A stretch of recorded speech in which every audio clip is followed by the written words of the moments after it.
mate. Like, okay, maybe the registration, everything will get better over time, but the game is out now. It's not a beta. It may seem like one, but it's not. So we're having to do this because of their stubbornness. And Rob's proved he can tell the difference. He is a professional Counter-Strike player. He knows the difference between 64 and 128 tick. He tested it, 30 out of 30. Argue with that.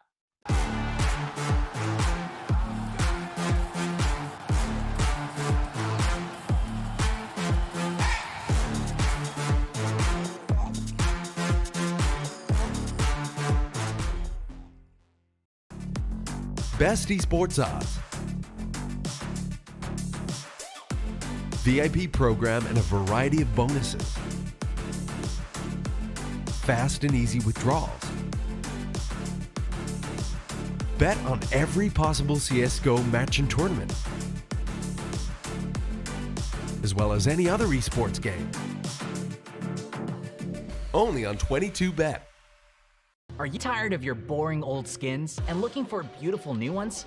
Tradeit.gg is your place to go for easy and secure trades within seconds. Simply pick and choose whatever item you want to trade from Tradeit's huge inventory. Verify the trade on Steam and you're ready. With the lowest fees in the market and a beautiful, easy-to-use UI, Tradeit also offers you the option to instantly sell your items for cash. We accept a wide variety of payment methods. Tradeit.gg is the go-to place whenever you want to try out fancy new skins. Start trading today at Tradeit.gg. It's a good vibe, train, train, train, train. It's a good vibe, train, train, train, train. It's a good vibe, train, train, train, train. Good vibe, train, yeah.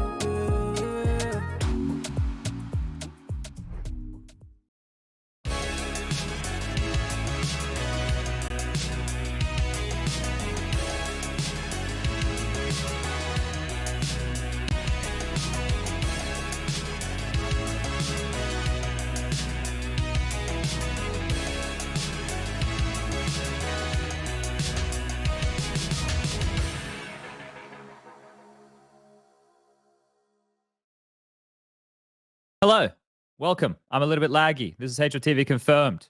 They wanted me to watch the intro for some reason. What am I watching the intro for? Well, you'll have to find out later.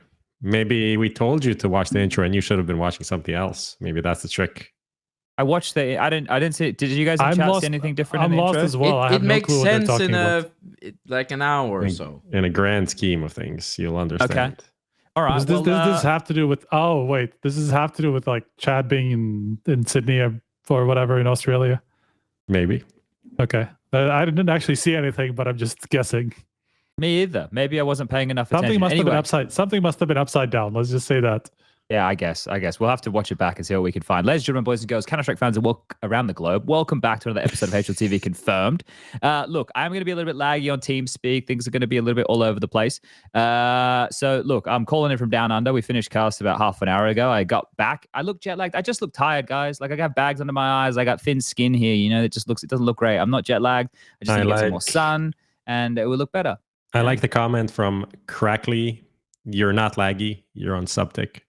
Ah, wonderful. Yeah, that's going to be a big discussion tonight. But a quick shout out to our sponsors, 22Bet. Remember to gamble responsibly. SteelSeries, if you're in the market for some peripherals, you know where to go. And Tradeit.gg, marketplace if you're looking for some skins. Now, look, we're going to get into tonight's show. We did just finish the group stage for IEM Sydney, and we have a lot to discuss. Obviously, we're joined by Prof. We got Striker on one side. Lucas is here producing. And yeah, look, it has been quite the day. There's been a lot going on. The first CS2 Tier 1 LAN event going down. See, Striker, I'm making sure to clarify the first Tier 1. You know, I'm not saying the first, like ESL's tweets. I'm making sure to do it correctly. So I hope that you're happy with that, Striker. Yeah, pretty happy. I mean, Blast was the most egregious one, to be fair. I haven't noticed the DSL ones. Yeah, they just like saying first LAN, which I guess as far as a Tier 1 is concerned, it is, but it's technically not the first CS2 LAN. I suppose we really have to decide where we want to draw the line in the sand. Now, Prof, apparently you are a top 1.03% in fantasy. How did you manage that?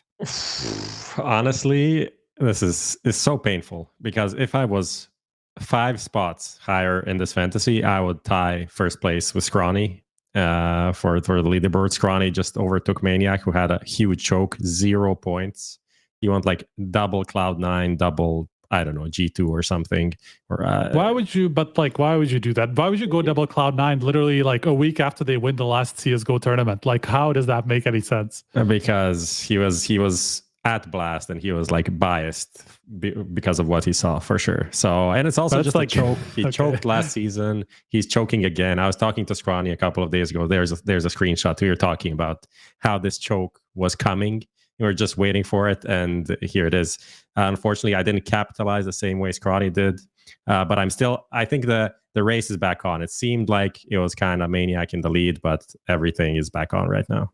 Yeah, if I didn't blunder this week so badly, I could have still. Like, I got myself up after the online stuff. I had a shitload of points. I could have been back in at least conversation for top 10, but you did great at the 2 showdowns. I think your total was the best out of the. Yeah, I named both my teams Who Cares, and the other one was Who Cares at All for the North American one, because 0 fucks were given, and it was my best event so far of the season. So that tells you exactly how things are going. Striker, your team was doing all right as well. I saw you made a tweet about it. I was like 50 spots below prof, like 1.5%. So also a little bit sad that I didn't get to 25, because I've never had a top 1% finish, and that's fucking annoying because everybody's like suddenly in the lead, you know, for like, I would have been like top 7 if I got that top 1%. So that's a bit annoying. It is a bit more fun this season, though. There feels like there's a bit more competition. I know you were saying it felt like Maniac had it, but definitely bouncing back in. Machine, he forgot to set his fucking rolls. His team could have been high up this week. Yeah, because we were talking about it on the media day, and I was telling him my team, and I think he changed some things last minute and then forgot to set the rolls. So the poor guy, I think this one might cost him here. So we'll see if he can recover.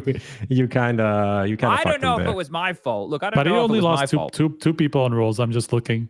But he also didn't do any boosters, bro. Yeah, well, that's a problem too, isn't it? So, yeah, look, maybe the time zone has cost him here, because we are 9 hours ahead from Central Europe here in Sydney. So right now it is 11:15 at night. For you guys, what is it, like 1:45? Oh, yeah. Okay, so yeah, got the time quite roughly. Look, let's get straight into things. Let's roll the bumper, get into the recent news, and start tonight's discussion.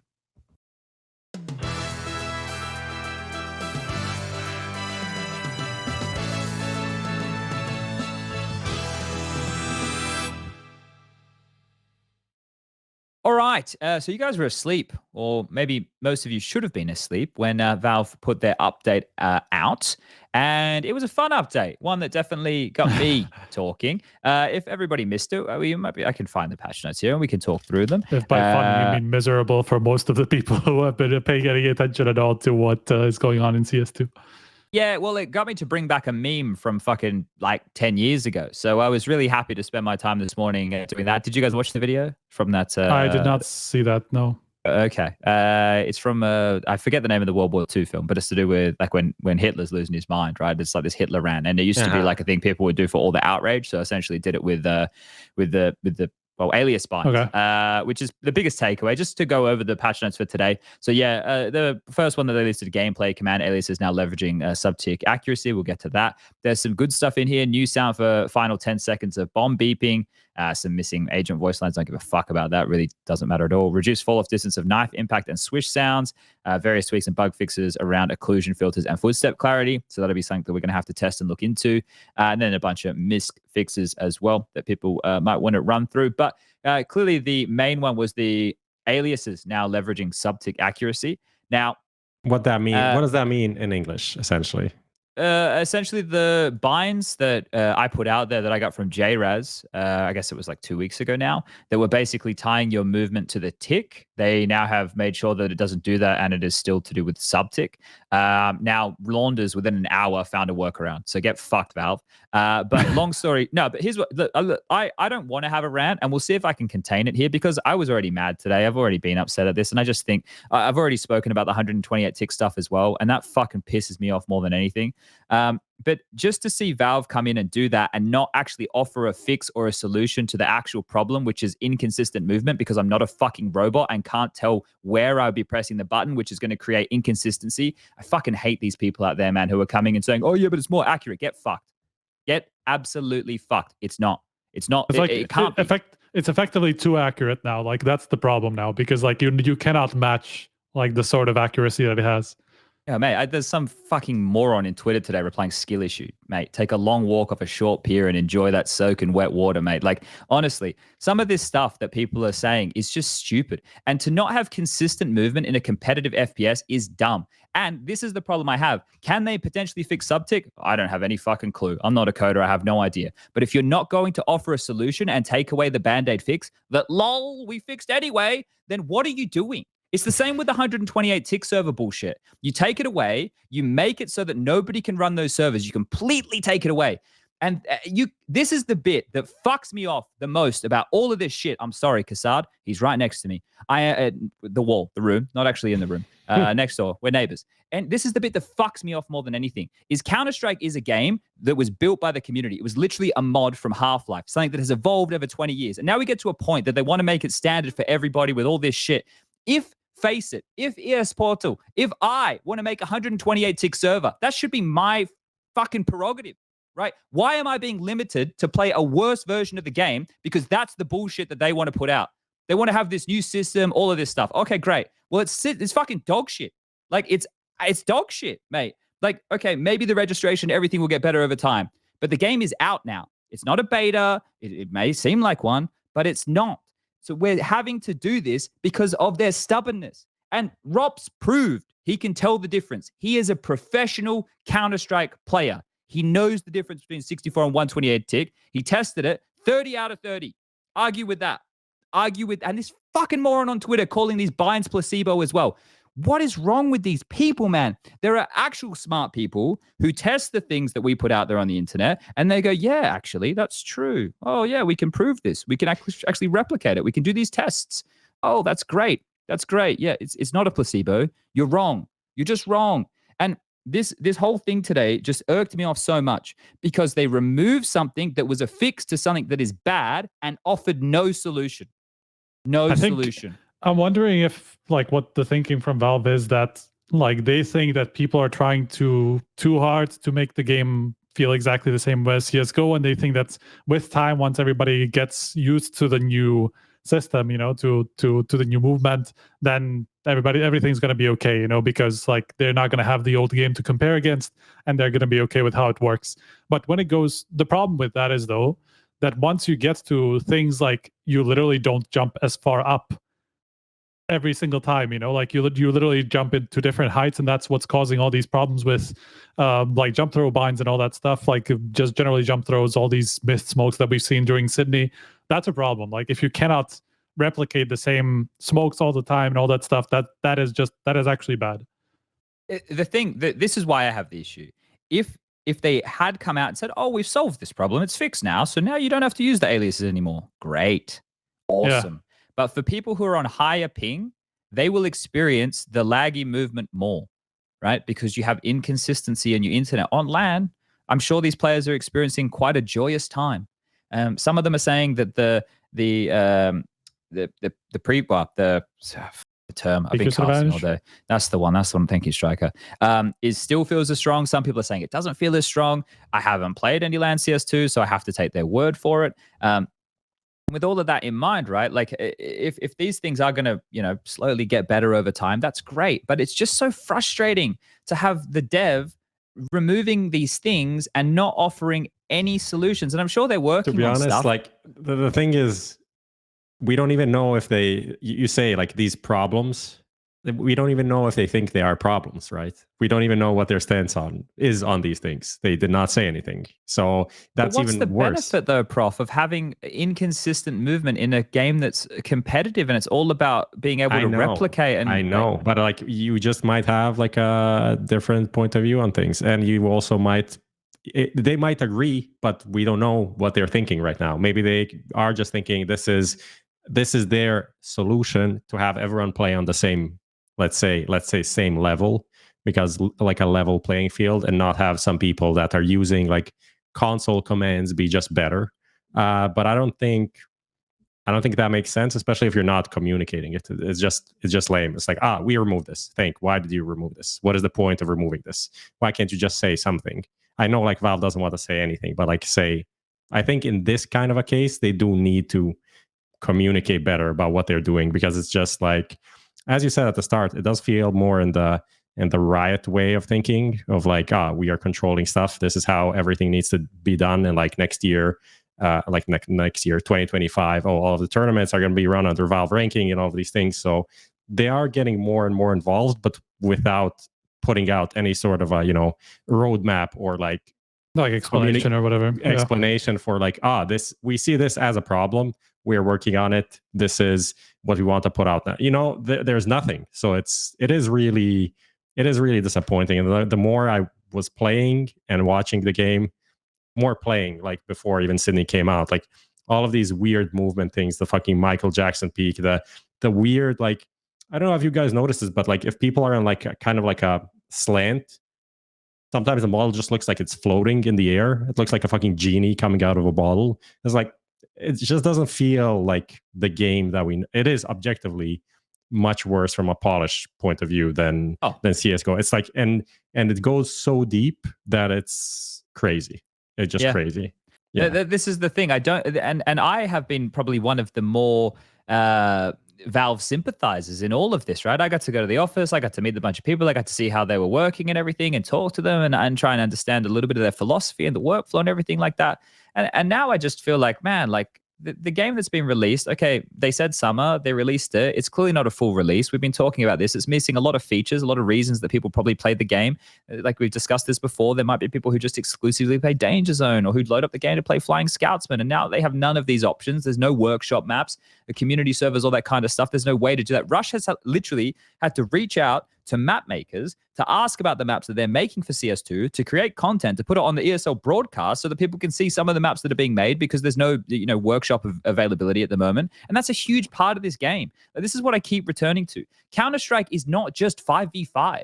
As much as that's what we talk about on this show, and that's the majority of our focus, this is literally something that is a fucking community-based thing that everybody comes together, they surf, they do this, they do that, and everybody enjoys Counter-Strike for different reasons. And half of that has been fucking taken away on release. And sure, they don't want this to be the case. Sure, there's going to be a lot more things available because of CS2, but we just start in this fucking miserable position. And I was of the camp that was like, oh yeah, okay, well, it's going to take time. It'll get there.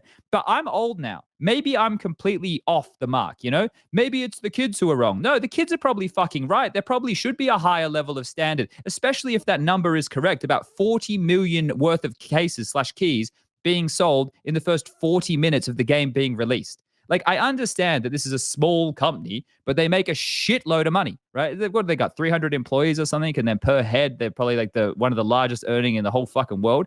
But then why can't we have 128 subtick servers? Why?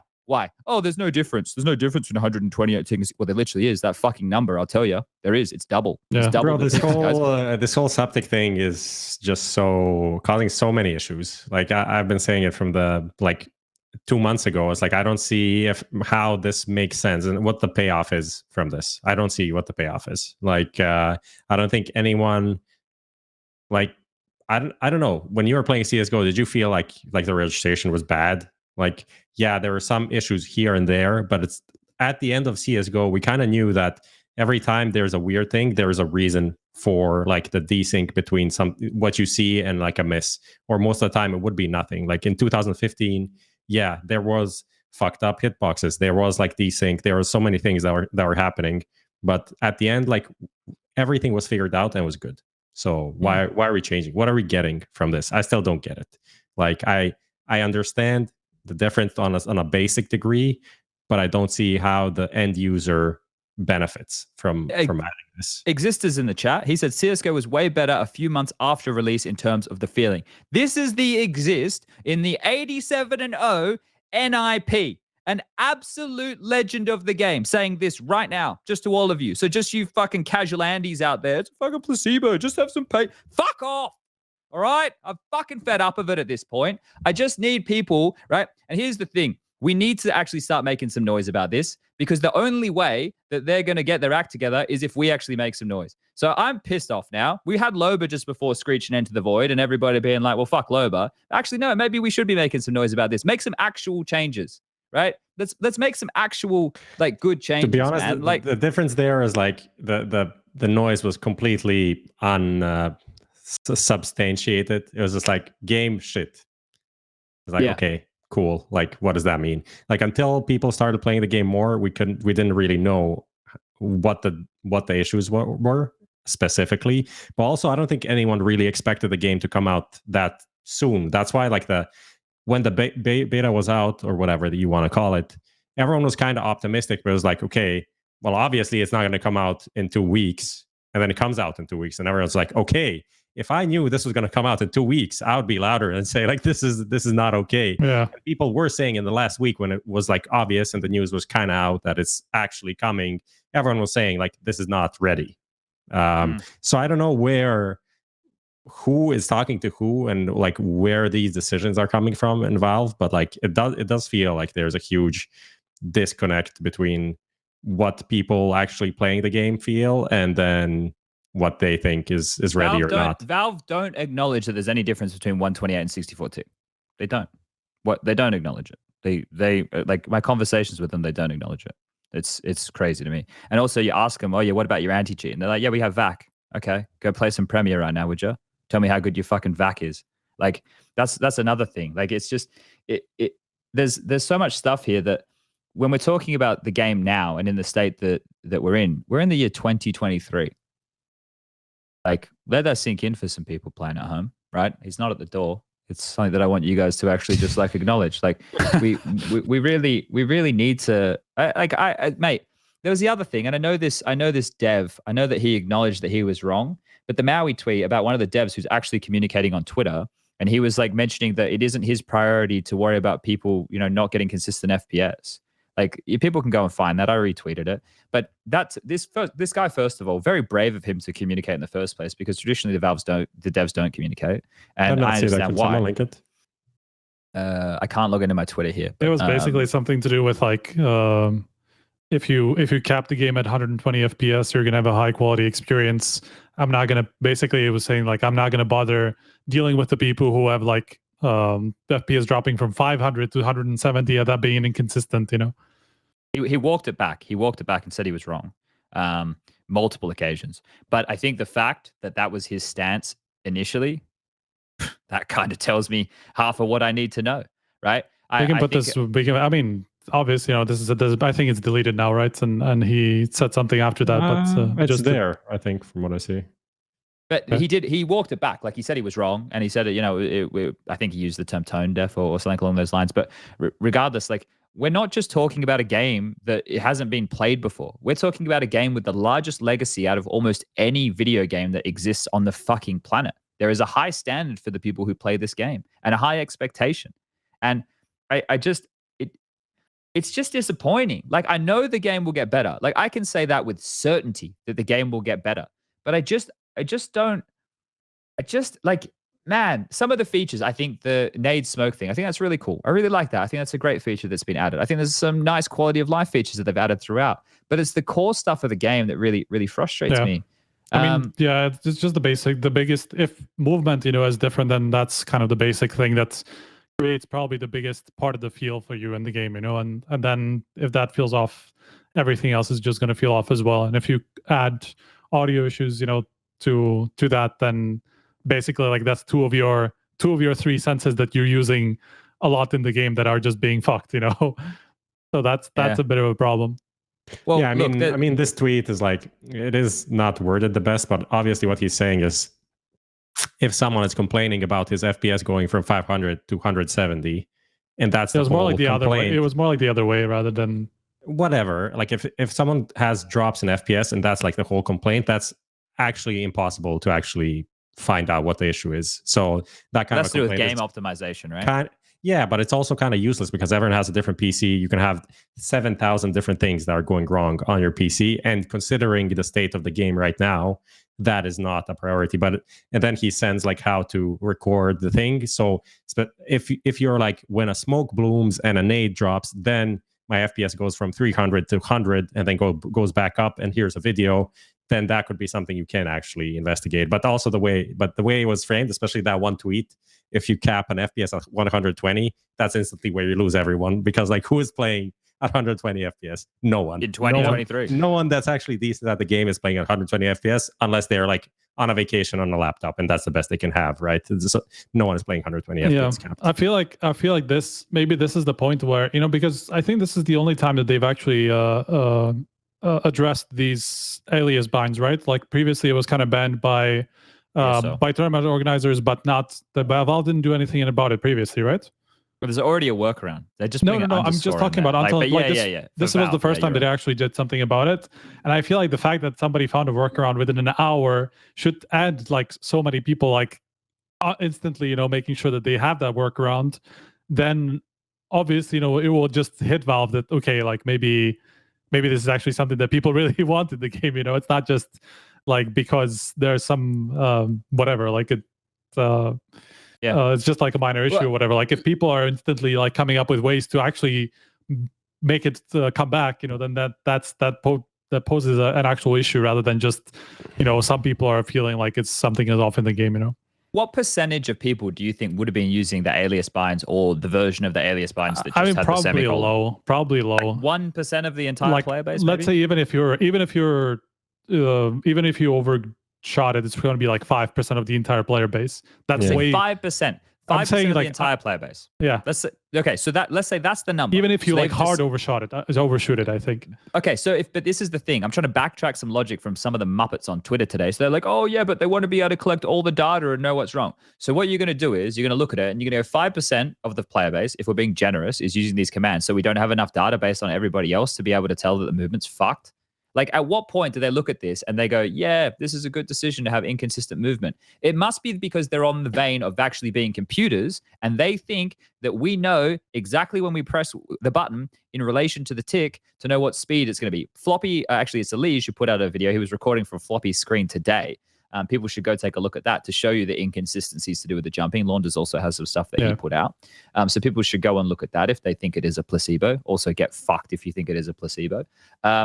But yeah, this stuff is frustrating. There was another one I wanted to return to here in the comments. I think it was Hawk6. And Hawk6 says, why do people shit on the term feel? It's a big part of the experience.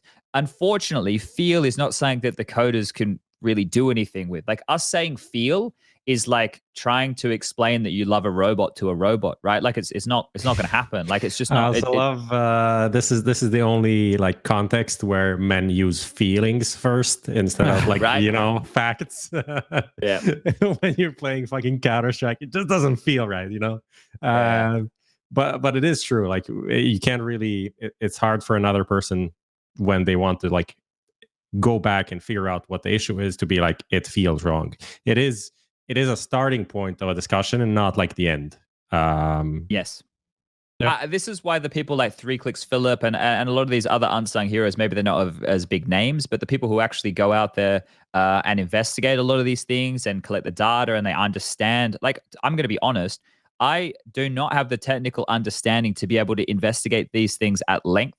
I have the experience and the Counter-Strike know-how to know if something feels right or wrong. Right? Because at the end of the day, what Valve decide is what Valve decide. And there are certain features. I think it was CS Sorcerer. I think she's in here. She was playing in the show match for that DHL thing over in EPL. I was saying with the sound, that's something that she's just come to accept, which might have to be the case with certain things within the game. We might just have to come to accept them. But there are certain things that we definitely need to push back on if we think it's a big enough issue as a community. And this is why on the issue today, like I like getting riled up every now and again. It can be a little bit of fun, but just to have like this again, I return to the point. I do believe that they will be able to net up and fix a lot of these issues with time, right? I strongly believe that. But on the other hand, like it's just the taking away a fix and not offering a solution is a problem to me. What's Nafni saying? I need help. What eco-friendly means? Am I eco-cobra? This is the fantasy role. The fantasy role that we added. That does not mean you're an Eco Cobra. Eco Cobra is a guy that has a.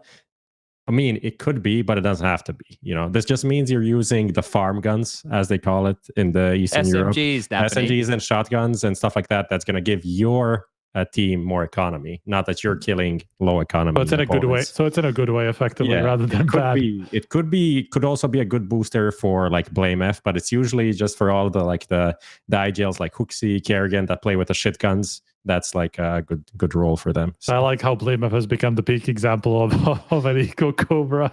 Mate, there's on this Skybox Edge thing that I have access to, which I'm very fortunate that Skybox gave me access to it. I can like filter and I can find out like fucking like I'm surprised you guys should do this. You guys need to have like a stat line. Get Peta to fucking put it out there to do with the Eco Hunters. I know the players would appreciate it so much. If you like you had it front and center to see who the guys whose stats are just overinflated by eco kills are, they would fucking love that shit. That would make them horny as all fuck. Well, whatever. Let's not get into that.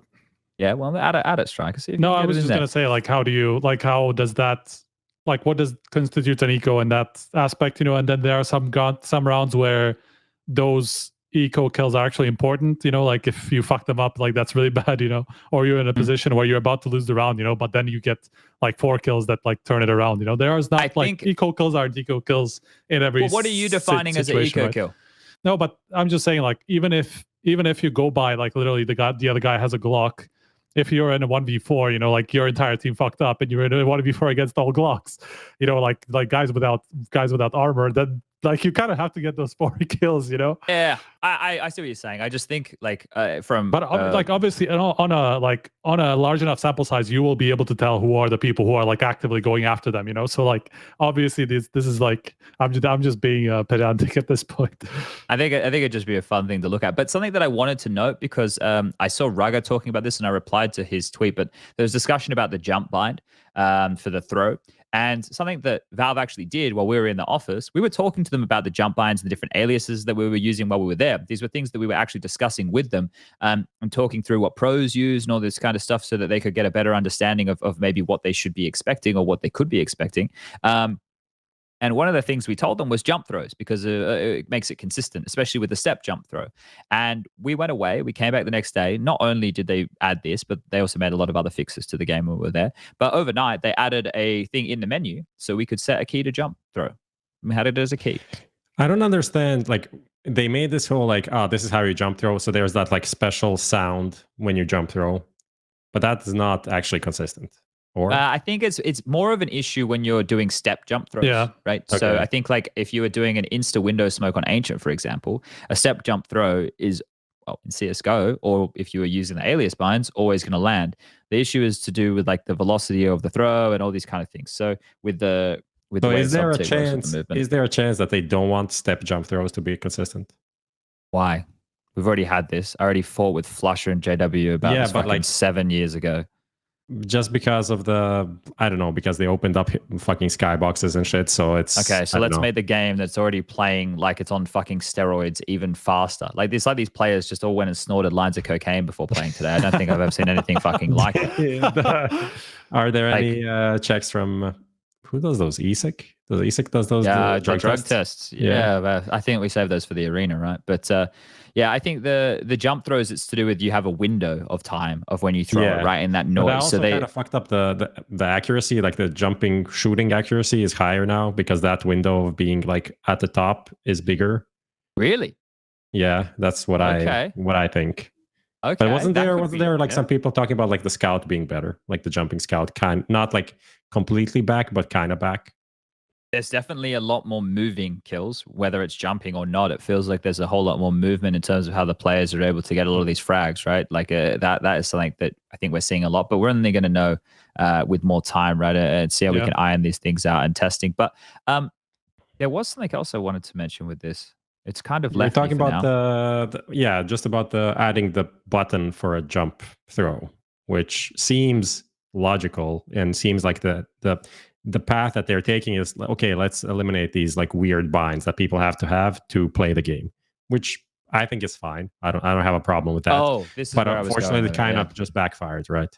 Yeah, I would like to start a timer, and maybe the three of us could start a pool. How long until they remove configs? I mean, you saw my tweet. I'm serious. You saw my tweet about like Alias is being removed. That was like a week ago, and I expected it to be 1 day. So I was a bit. I don't know if they took some time to catch up, or they weren't aware, or they thought it wasn't a big deal. But it happened sooner or later. I don't know. They can't do that. That will. I think they will. They will do it. I am almost 100% certain. One auto exec or something. That has to be. No, they don't. When I They're was just gonna there, kill the console. Enjoy chat. the indication that I got when I was there was that they wanted to make it so that when your settings were done, when you would go to another computer, that it would carry your settings across. The problem is I've had the complete opposite experience. There we go. Rupture said, yeah, they're probably removing configs, which is quite fucked. Rumors are out. I've heard the same thing. Natu, I was sat in a meeting, stream muted, and all I saw was chat on fire. Yeah, I'm almost positive that they're going to remove the configs. I've heard the same rumors. So if they're able to have the functionality that we do all the settings properly in the menu, which means we need more functionality and more options because a lot of us have toggles to do with radar and that type of stuff. But also like buy binds and stuff like that, like all that stuff you still have, like you would have to do through the console, obviously. But if you didn't have auto execs or console at the moment, there's no good way of doing it through just options. Yeah, so that is going to cause an issue. But here's the thing, and this returns to the conversation I was having earlier about 128 tick and us not being able to have these options to do these things. Valve are going to take this away. And they're going to take it away because they don't like the fact that we have us at the very top end as like this elite group of Counter-Strike hardcores who have our own version of being able to play the game. They're going to take that away from us, and they're going to make this just a casual, friendly thing that is like we know that's what they've always wanted. They didn't like coaches. They made the same. For those people who have only been around for a short amount of time, our rule set back in the day was 1:45 and 35-second bomb timer. And for the noobs playing fucking matchmaking, it was like 2-minute round time and fucking 45-second bomb. And then we met in the middle. And now we have the current version, which was good at the time because we could just smoke the bottom of a banana and block it for the entire time. So having a bit more round time was good. Having a bit more time on the bomb was good because we could extend retakes. You know, things could be a little bit more dynamic. But this is the thing. They will just make it for the casual Andes. And that's going to be fucking amazing, isn't it? Because they're going to remove all of this functionality that we've had for all these years just because they want to try and appeal to a larger fan base. Well, guess what? Counter-Strike was already breaking records, and it was the way it was before. So why the fuck are you cunts so fucking stubborn about taking the shit away from us that we've had for years? Explain it. If the reason is, just so, you know, the casual user has the same experience, we've already, you're arguing up against the point that the player base was already proving the other way. More and more players were playing. The game was only going up. So what are you doing? Why are you taking this away? Like, why? It just doesn't make sense, man. I think Things it really were trending is. up. I think it really is because they don't think this is an actual issue. Because, and to be like, to play devil's advocate, like I kind of understand that line of thinking, at least, even if I don't agree with like the specific one, because like if you're creating consistent jumps, you know, then all these things that we see in pro play is just not going to happen as it used to happen in CSGO. And that's a problem because then like strats are going to be off all the time, you know, like people will make many more mistakes and like the game is just not going to look as polished as it did. Like just look at the fucking BetBoom game on Mirage that they played today. They missed like fucking 15 smokes on window in a half. Like, obviously, like, I don't know if it was always the same person. I don't think so. It was like multiple people because it was even in one round, they missed it 3 times or some shit. And like, I'm sure part of it is just because, okay, it works in like the jump throws are actually a little bit different in CS2. And so like maybe they're just not practiced enough in them and they will be a little bit more consistent than that. But like on the extremes, it looks pretty bad. But okay, to go back to my original point, like I understand the line of thinking that maybe this is not an actual issue and it's only an issue because people have the comparison. And like there's a lot of, again, like people think that a lot of this is placebo. And some of it like we've had issues with, you know, that people thought was placebo actually was kind of proven to be placebo and it's just not actually making a real difference. But in this case, it is actually making a real difference and people are trying to make it return exactly because just the game feels differently if you play with those binds as they are now. You know, and if they didn't make a difference, you know, why would they fix them in the first place? You know, if they just thought, okay, just let people play as they want to play, like then that wouldn't make any sense, right? That's my same argument with 128 tick. If it makes no difference, why are you getting rid of it? Oh, wait, because it makes a difference. Ha, funny that. And then again, I just return to my point. It's not like they're short of money. Like, it's not like we're talking about some fucking indie company, right? Like, there's the meme for you, but we're not talking about, like, if we had 128 tick subtick, I think a lot of our problems would fucking go away. I wonder, you know what I wonder about? I don't know exactly, like, I'm just not good enough with the coding part of it, and I haven't, like, kept up enough with, like, what exactly it's the fact that you lock your movement and all that stuff to 64 tick is causing, and, like, what else it's affecting. But let's say Suptic only stays for consistency and like the whatever it like, so that your shooting is consistent, across from the server side to the client side, whatever, all that stuff, but movement stays locked onto tick, Yes. wouldn't Yes. that kind of solve our problem to some degree? Yes. That's what I was thinking they were going to do, Striker. I thought they'd go, They would go these the other guys way. seem to Yeah, want yeah. the consistent movement. Why don't we just lock the movement to the tick? And we could just do that by putting these commands that these guys have backdoored as the standard. Wow. Imagine But that. I don't know what else it could affect that would like basically defeat the purpose of having Suptic in the first place. I'm not entirely sure how you can just lock parts of it. Obviously, we've done that, with these Alias binds. Like we've literally locked parts of it to 264 tick, so that it feels a little bit more like CS:GO, at least in 64 tick. But I don't know what else it could affect down the line. What else you could technically lock to tick and like fuck with the game. Like what else did they want to fix with Suptic that we would now no longer have if they did that with movement. I just there's other things that baffle me as well. Like obviously the net graph, I was one of the reasons that the net graph got taken away because fucking Rops, that geek nerd, was coming up with those lineups using the net graph, right? So we told Valve about it and they removed the net graph, but now we don't have the same functionality. So now we can't even try and look at the game in the same way to see the same kind of details, right? We're missing tools to be able to test things. It's the same as limiting 128. How are we meant to Why is actually be able to NetGraph test? just not fucking cheat protected or something? Like, what is the reason? That doesn't make sense, right? Like, if the only thing is like trying to disable like the competitive advantage that you can get, that was like was it in Source or 1.6 when someone was near, then like the VAR went up or some shit. Like there's yeah, it was 1.6. Yeah, that sometimes happened. Yeah. Yeah, so you could get information like that. Like, okay, but like let people, when they're just trying to figure out shit, be able to get that kind of stuff, When I want to just test my internet to go on a server and fucking try or whatever, have it, I don't know. It doesn't make a lot of sense. And kind of back to your point, it's like a game like this goes big because of the community and because of, I understand we need to standardize things if we want to have like an esport. But also, But Valve aren't about the esport. Valve are the opposite. You need to give people like the wide breadth of possibilities to get those new game modes and shit in, right? To get new ideas, to get whatever, different round timers and shit like that. And maybe we fucked up because This is a stupid thing to say. This is like kind of victim blaming mentality right now. But still, like, in CSGO, we could have set up servers and a tournament to have a 1.35 like fucking minute round timer and like 1.45 and 35-second bomb, but we couldn't tweak the smokes on our own.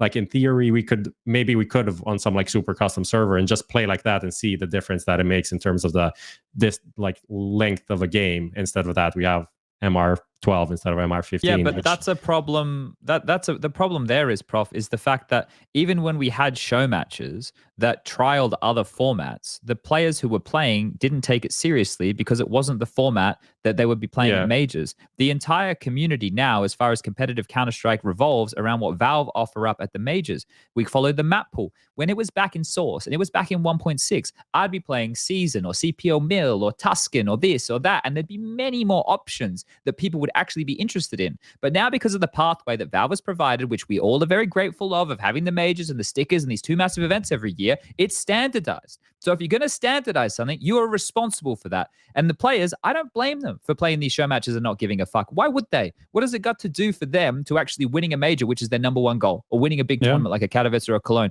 They don't give a fuck, and that's not their priority. So sure, no, I mean, it's not an experiment for them, right? Like it's just a show match. So unless you make it like a thing for multiple tournaments, or at least for an entire tournament, so that people have to be honest, more focus on that, then it's not going to make it the difference. And it's not like Valve was like, hey, this is a MR12 test run, guys, can you play this seriously? They didn't have any input on that. That just like people did what they did essentially. Mate, these are the same people that had random third map at a major, the people that added a revolver to the game. Like, these are the same people Just so everybody, first of all, honestly, Valve, random third map not as bad as the Revolver. Revolver is like a completely different universe. I think things. Actually, I think force overpass and cobble. I'm almost yeah, certain. exactly, because they needed to expand the map pool from 5 to 7, and if they didn't do that, no one would play either maps. And I think it is shit historically, and for the players and teams that are there, so much fucking luck in that. But it was kind of it was a solution, I'll say. The Revolver was just not needed. I mean, the Revolver anyway. just had like I don't think it was like as a thought. Like the gun wasn't actually that bad. The problem is it was overpowered as fuck. Like the values were off. You know, the actual gun. I mean, it's not particularly well used, even if the stats are okay on it now. Because like, why would you play with a gun that like forces you on a delay of shooting? Like that doesn't make any sense if you're a pro, you know? Yeah, if you're like a casual, you want to have fun. Like, I'm running around with a revolver that just goes like, yeah, sure, like that's fun. But like for a pro, like nobody will forcefully do that. At least not many players. Yeah. Okay. Well, look, we can talk more about this as we continue. We're gonna all sit here and pray for our good friend Bob. Should we do Skinionaire and then we can talk more about this? Because otherwise, I'll just fucking go for 2 hours. Yeah, I mean, we can kind of. Yeah. I'm sure we're Sydney gonna from this. Yeah, we also have like some CS2 discussion there about the meta and stuff. So we're probably going to go back into CS2 very quickly. Okay. I didn't really manage to avoid ranting, so I apologize. I apologize to everybody. It's funny, like if people, especially if like somebody is on like a confirmed binge and they're going to go through like the last 3 or 4 episodes where you're always like, just let Valve do their thing, you know, just give them some constructive feedback to today's version, you know, like the first hour where it's just like nonstop rant about Valve and how fucked their view of the game is, you know, like it's just kind of funny to me. The older I've gotten, the more reasonable I think I've become. And I've also got to a point as well where like I understand that things take time and it's not all immediate and we can't just like have things happen immediately. Like that's something that comes with age, right? But today just fucking pissed me off. Like it just shows it's fucking tone deaf, man. Yeah. Like I'm hoping that the fact that literally like it took an hour for people to find a workaround and everybody's immediately switching to that, you know, so that like that feeling stays. Like hopefully that will make them understand, okay, there's actually something going on here. It's not just like people being stupid and not understanding that the game actually feels the same, and this is just making a difference only on in like the pure numbers that you see on like NetGraph or whatever it is that shows the height and all that stuff. Removed in 2 weeks or less. Mark my words. I don't think that's going to happen for one reason, that just to round out this conversation, I think the first that we will see is moving some of these things that are only possible through config to the options. Like buy binds already exist to some degree, but I don't think they're like super advanced in the game. At the same time, and half of the things are still not going to be available. Or maybe that's also it. Yeah, maybe they're just going to go with that and just realize they fucked several options out of the game because you can't do it through config. Anyway, yeah, I think you might be right. All right, everybody in chat is already one step ahead. Type trade it in chat right now if you would like to enter the draw we're about to do Who Wants to Be a Skinionaire. Those of you who are not familiar, we have 5 questions. There you go. Rob just said they will do it 99%. There's already Cloud CFG. Yeah, we're all fucked, aren't we? Okay, I mean, but that's been the case for a very long time, no? I don't know if it's in the same way. If you go into the config files, you have to get it over 2 or 3 different files to get everything, whereas before it was... right. If it was less. Anyway, 5 questions. Each question that we get correct, is it me answering? Is it Striker answering? I think it's just you do. You do it. Okay, I'm answering. Let's see if I can calm myself down and focus. 5 questions, multiple choice. Every question that I get correct, we're going to move the slider up. If we get all 5 correct, one lucky winner will be taking home the grand prize of a $50 voucher for TradeIt.gg. This is Who Wants to Be a Skinionaire. Keep the traders in the chat, and let's get things underway. What is the theme for tonight's quiz? Does anybody know? It's Sydney. Okay. All right, cool. IEM Sydney, that's the theme. Let's get things started. Lucas, question number 1. Should I read it out? I'll read it. Maybe I'll read it out. Okay. Right. Yeah, read it out. Okay. So IEM Sydney 2018 had the most Aussie majority teams at a Sydney event to date. How many? 4, 5, or 6? East was there, because Prof was wearing the jacket before. Renegades would have been there. Majority. Was this already 100 Thieves time or 2018? No, it wasn't. Right? It was 2019. Or maybe both. 2018 there were Renegades. I think it's only 4. think it's only 4. 5 or 6 sounds like an awful lot. Unless one of the teams stood in because somebody could. It's 4 still seems like a lot. 4 is a lot, yeah. 4 is a lot. I'm just going to go with 4. It just seems like the most logical answer. Now, the correct answer is 5. Okay. Who were the teams? Do you know who they were? I'll read them out. So we had Chiefs, Legacy, Order, Greyhound, and Renegades. I have no idea why we had so many. Let me see. They must have been standing. Legacy was a replacement team. There you go. Renegades was invited, and then we had 3 Oceania slots. Oh, okay. All right. Got it. Well, I just want to let the people in chat who typed 4 know. The reason I selected 4 is because of you. You only have yourselves to blame. All right. Question number 2. All right. Which of those Sydney events had no visa-related replacements? Well, we ruled out one that's not even in the options because it's 2017, 2019, or none. Visa related. Well, this feels like a trick question. I want to go with none. But when the guys from Australis couldn't come, that wasn't visa related, right? No, they just. I think they just skipped it. Yeah. But I thought. Oh, okay. I don't think they ever. Right. I don't. No, I think he was there once. I think they were there once and then decided never to come back because device had problems traveling that far. Do you want a hint? I'd like a hint. 1 year had a lot less teams. Was it the first? Was the first year just 8 teams? Oh, it was. I think it was. I'm looking. 2017 was it just 2017. 8 teams? Correct answer is 2017. Okay, yeah, that kind of sits nicely. That's just. Thank you for the hint, Prof. I appreciate that. I was too bad. That gave away the answer instantly. Well, we got the first one wrong, so right. At least we got the second one right. All right, question number 3.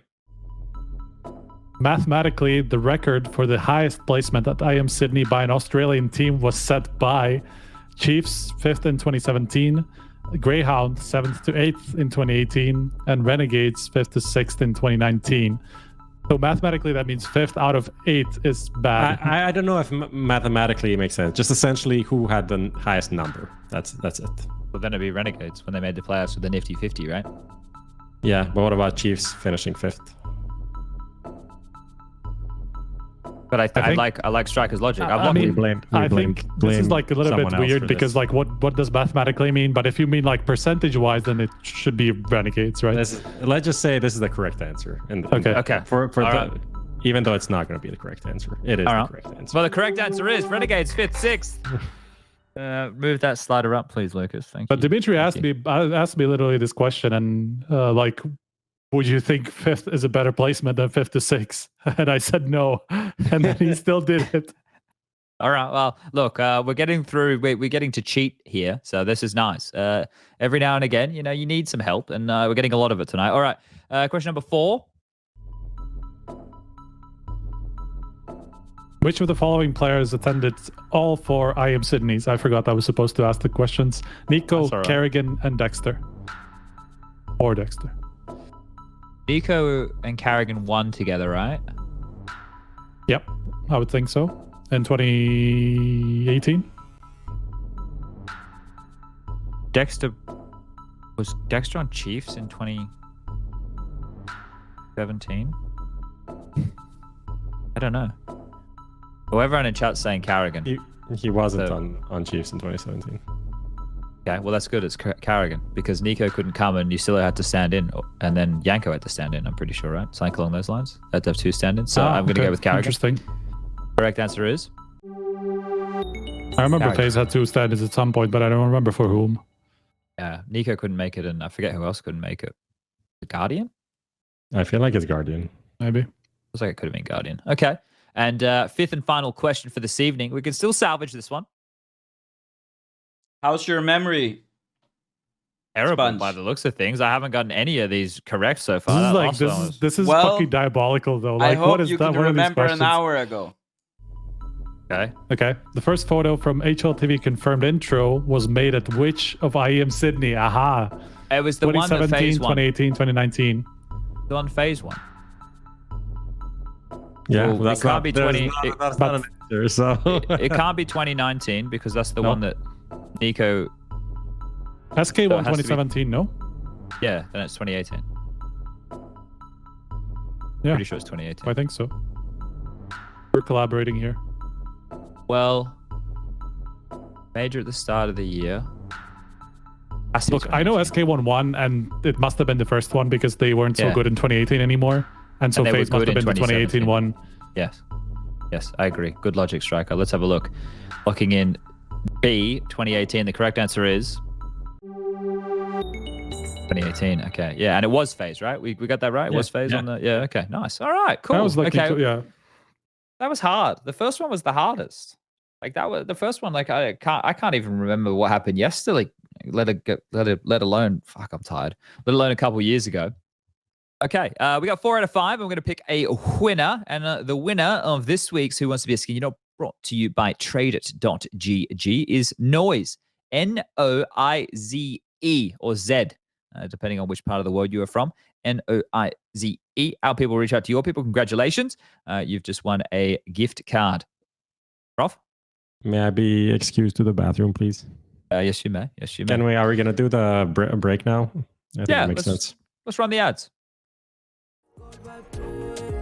It's a good vibe. It's a good vibe. It's a good vibe. Good vibe.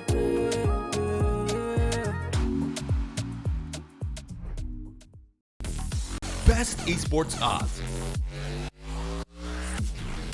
VIP program and a variety of bonuses.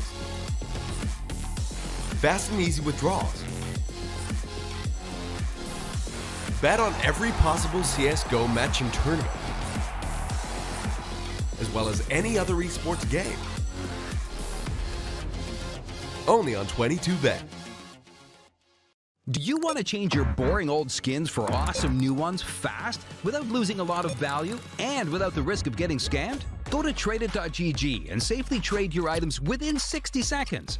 Just select which items you want to trade from your inventory and choose whatever skin you want from TradeIt's inventory. Click Trade, verify the trade on Steam, and you're good to go. With the biggest inventory available for the lowest trading fees on the market, TradeIt.gg is your go-to whenever you want to play with new skins.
We're back, baby. Thank you for sticking with us. That was the ad break. There won't be another one of those, so you only had to sit through one, but it was extended because you could see there a bit of a trailer for the award show that is going to be going down at the start of next year in Belgrade, Serbia. Prof, you're the man who gets to organize all that fun stuff.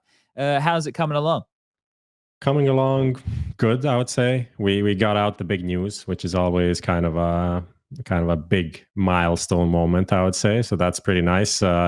There's the award show website that people, if they want to like find out more or sign up to attend, it is like an industry only, but we're looking to find people that want to come. A lot of people already signed up, which is cool. We're talking to teams. Like people are asking, why not Stockholm? The main reason is simply the boot camps that we're adding for this year. So teams that want to attend will have a possibility to stay at the boot camp and like prepare for the next season, because that's kind of the main issue that we had last year for getting more teams to come is like, oh, we need to have our boot camp. So like traveling from wherever they live to an award show and then to a boot camp and then to an event after that is a lot of travel. So we're kind of streamlining that and working with Relog for the boot camps that that has become a hub in itself, and being non-Schengen also helps. So a lot of players and talent even are kind of struggling with the EU days to keep that under the 90 out of 180. So it helps to not be an EU for that kind of for a boot camp, preseason boot camp. So that's what we're looking for. Also a bigger venue than last year, like 3 times more guests, I think, that we're expecting. And yeah, a lot of cool stuff. 3 times more. That's cool. It's I gonna might be a lot shave of my head guests. for the occasion again. So we'll see how that one goes. I'm being serious. I think I might. I kind of like the buzz. It wasn't too bad. But yeah, that should be exciting. And I think the Schengen days is definitely a big one. Definitely something that a lot of my colleagues have to struggle with. That's why I got that fucking Maltese ID card. We've got a fucking 10-year Malta residency. That's really quite nice. All right. Well, you all have that to look forward to at the start of 2024. Yep, you've heard me right. We are coming to the end of another year. But right now, we are at the first Tier 1 CS2 LAN event down here in Australia. And the time zone, as I mentioned before, is 9 hours different between Central Europe, which is where the majority of our viewer base comes from, the European continent.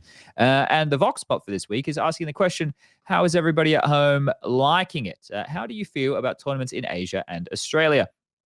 And I suppose that a lot of the opinions that we will have gotten will be quite negative. So what's the consensus, Prof? Yeah, we asked like us that question like generally to get the vibe, and I think people that responded were pretty okay with it. Kind of, it is what it is. Sometimes we have to have tournaments in different parts of the world. But I was curious to see like how much people have been actually watching.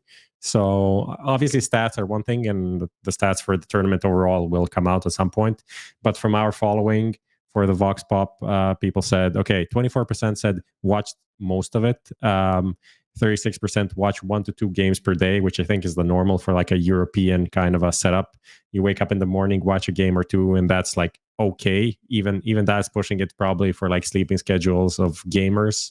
And then 27% watched just clips and read news, and 10% not keeping up with it.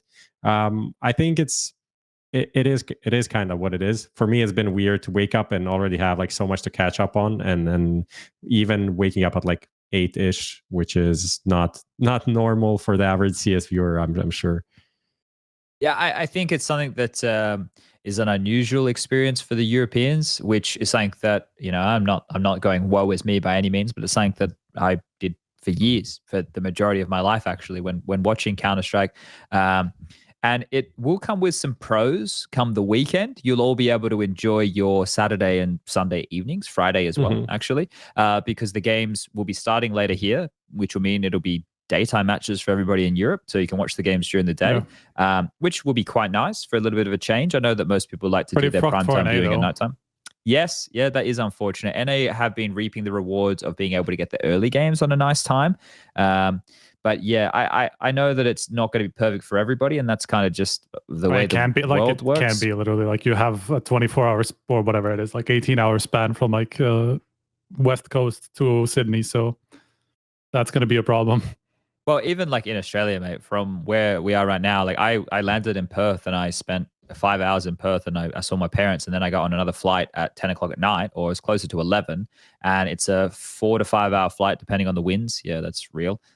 Between Sydney and Perth, and by the time I then landed in Sydney, it was 6 a.m.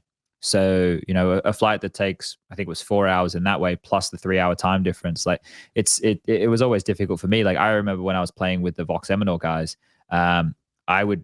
I was fortunate because when I was plumbing, I was working with my dad. So I was able to finish work early in the afternoon, just after lunchtime most days. So I could get home when they were finishing work, and we could all play before they had to go to bed at 9 or 10 o'clock because they had to get up and drive trucks or be a carpenter in the fucking morning. Bro, you have 3 hours, 3 time zones in Australia. Yeah. I didn't actually realize that. Yeah. It's one of those places, right? I just read a comment in here from Nitro Rip. Chad sounds like he's so pissed off and stuff with the game when casting. No, that's not at all. I'm having a great time. I'm loving being back. I think my casting as well. I've been having a lot of fun with it. I've been different words have been popping into my head, not just saying the same bullshit. It's actually been lots of fun. I've really been enjoying it. I like my casting. I don't know, it was yesterday or the first day. I think yesterday I was watching some games, and you had some very funny, not classic Chad moments. Like someone was He said Brokey was taking him forcefully from behind or something like that. I'm like, and then there, like a few sentences later, there was another like unexpected, not a classic Chadism, I would say. I think something that like, and I know I get a lot of criticism this on by the same like 6 or 7 guys on the forums. Like I see it a lot, and they hurt my feelings. Can you name them all? B-Tannen. Jerry's one of them, but I think that's just like B-Tannen in disguise. I feel like that's just like B-Tannen's new account because he hasn't been on the, like he got banned, I'm pretty sure. There's that guy. There's like some American guy as well, with an American flag, but lots of people. And like I do read the comments, like, and it does get to me. Like I try to not let it, but like the things is people are pointing out insecurities I already have about myself. So it's like they're just reaffirming the negative thoughts I have, which that's half the problem. And like not a lot of the time, like I try, like I fucking love my job and I love the game, and all I do is go out there like every day to try and do the best possible thing I can because I know I'm extremely privileged. Like I know what it's like to work a real job, and I never want to go back to that. And I want to work in Counter-Strike for as long as I can. And I don't take my job for granted. I play Counter-Strike every day of my life if possible. And I watch Counter-Strike every day of my life if possible. So it just it's a little bit frustrating because the biggest thing is like I've always been like a people pleaser. And I think most people that I interact with think I'm a nice person, but these people on the internet don't like me for some reason. Maybe I had a bad day. Maybe I made a comment they didn't like it. It just sucks because I know I can't please every human being on earth, but I also just like Counter-Strike and know that these people like Counter-Strike because they're on the forums. And I just it makes me so sad to think that I can't just get to them. They just don't like me for whatever reason. That fucking sucks, man. I don't know what I did to them, and I apologize if I did something to them. But yeah, I have fun with my work, and I enjoyed today, and I think Alex did too. So that was cool. But anyway, I'm a little bit off topic. Just talking about yourself as always, Chad, aren't you? Yeah, I don't know. It's fucking. It just makes me sad sometimes, man. But I guess for the work-wise for you guys, so Prof, you're saying you wake up and you have to catch up on a lot of stuff, but it's kind of cool though to have to get up and look at all of those things, right? Like you have a backlog. I don't have to write news and stay up from 4 a.m. Until 8, but I also did that in the past. So tough on these guys that are doing it today. Shout out to Harry and Demps. I think they're doing the worst shift, and Ilya for our social media. But I did that in the past too. It's a rite of passage almost. What about you, Striker? Are you having to you palming it all off as well? Like I know you guys have different responsibilities these days. Yeah, I mean, for me, it's more like that I want to catch up. It's not like I have to literally be able to be awake for those games. I could catch up on them later, just like watch VODs and whatever. But I actually wanted to catch as much as I could live just because, it's going to be hard for me to do all that during the day and just catch up on it in an 8 to 10 hour day or something. So I just wake up at 7, and so I've pretty much caught everything live. I mean, obviously there's some simultaneous matches, so it's not possible to watch everything anyway. Yeah. But at least I've only missed the first series of the day for the past 3 days. Okay. Well, it's good to still have Prof and I mentioned this guy last week, the analyst for 500. I got his name wrong when I was talking about him on air. It's CL_Physico. He's still been doing these nice little threads, and obviously Nart's doing demos, and I know Rush is doing some stuff. But I think the most interesting thing at the moment is because there are a lot of people interested to see how Tier 1 Counter-Strike plays out for CS2, that what I am looking for, and I don't know how it is for you guys, and I don't even know how it is for the viewer, so I'd be interested for the people in chat to let us know. But I am looking more broad. Like if a player is having a bad performance, or someone who are used to having good stats is having bad stats, or a map is looking more T-sided or CT-sided, we're literally learning about MR12 together. We're learning about these open skyboxes. We're learning about the clearing of the smokes. And all of this stuff is really quite enthralling, because people that maybe have heard me talk about this before, but one of the things with the in-game leader brain that unfortunately I've had for my entire Counter-Strike time is that innovation and creativity in Counter-Strike is one of the most interesting things to me. And coming up with the ideas of how things will function, I think that is my favorite thing about CS. So at the moment, it's quite overwhelming with everything you're having to download, but it's there's always something to talk about. And that is what I like about having a fresh start with this. What are you guys enjoying? Well, maybe you're not enjoying. Maybe you're not enjoying. So I am enjoying a lot of what you're talking about, and I'm also being a little bit more reserved than just making a big opinion about like one mechanic in CS2 or one of those things that like everybody's talking about, because I know that a lot of them kind of interlock and have an effect to each other. Like, you know, one of the examples would be like, you know, operas and how much people are talking about how they're going to be affected and all that stuff. And I see that there are less op kills happening in the game, even like statistically I can see that. You know, if I look at Sydney, I think it's like 7% of all kills are with the op, but then the normal value would be like 11 to 12 has been like the last few events, so it's kind of a big drop. But at the same time, you know, if you just consider the fact that a lower percentage of rounds you will be even be able to buy the op, because you know you just don't have as many gun rounds as you would normally, and because it's, you know, let's say normally you would have the op in the 4th round of a game typically, like that's the first time that teams buy it. And if you have the next 11 rounds to buy it, you know, at least on one side, and that's 11 out of 15 is more than 8 out of 12, you know, percentage wise, you know, of the entire of the entire kill count. So of course, like there's going to be a drop, but maybe it shouldn't have been this big. So I'm just curious about how much these things interlog. How much is just because of the peakers at advantage, like making people think that, okay, maybe it's not worth buying the op in this position. You know, a lot of these things can just come down to more like the conscious choices rather than operas actually being worse. And it's hard at the moment without actually looking at the data properly or having even more data. You know, we only have some tier two matches, tier 2 tournaments, and the first tier 1 LAN. They're not even going to compare to each other because it's different teams, different approaches, all that stuff. So I'm just waiting for more data to actually make a big informed opinion about like how bad something is or how good something is. Yeah. I think that's a fair approach. I think it's just fun to see. I posted this in Discord. Like, just fun to see people find new solutions to problems with like the smoke blow up thing and the mechanics that come around that. Like the usual, there was this like 1v2 that Chiron won, then the mouse game against on overpass. BetBoom. Yeah, he literally, there was like 2 people coming on the side. He gambled on the right side. He got a kill. There was a smoke like for the plant on the classic like dice box for bathrooms plant. And usually in CSGO, you'd have to like either commit to spraying in it and you don't know if the guy's there, and maybe he peeks you on the back or he peeks you on top or whatever, and you die. And he had a nade, so he just like killed the first guy, throw a nade into the smoke, and then just peeked and killed the guy. As the, you know, you kind of either commit or you fake plant the bomb, but you're going to be there and you're going to be damaged by the smoke, and there's no smoke, and usually you're just going to win the round by killing the guy. So it's just kind of a new way of solving that 1v1 situation that in the past did not exist. And then some of the mechanics about like playing around smokes when a smoke, there was also this just this minor detail in the complexity Monty game when there was a 2v2 retake on B, and there was a smoke that landed in cave, and Floppy was behind the smoke, I think. But the smoke, the way it lands, and the smokes appear differently than it did in CSGO. So there's like on the edge, you can kind of see through it. And especially if you shoot through the edge, it kind of reveals the whole thing. You can really see if someone's coming through or not.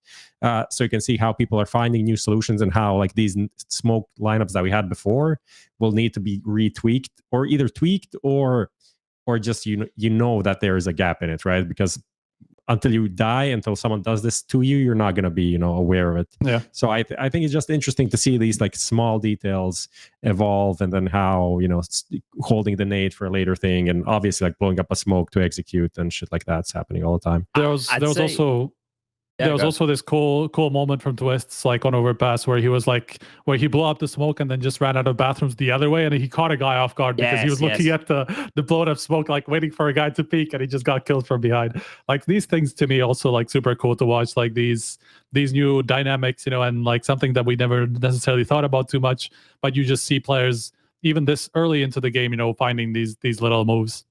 Yeah, I like those little details for sure. I think the interesting part now, especially with the strength of the nade for the post plant, the go-to in, I would say, 95% of situations would be smoke the bomb, right? That's what you smoke the bomb, as opposed to smoke the choke point, because I think that that always felt, especially like if you were doing, I don't know, let's say Ancient and you smoked off cave, or they could just spam through the wood and you've just given them a barrier where you can't punish him, right?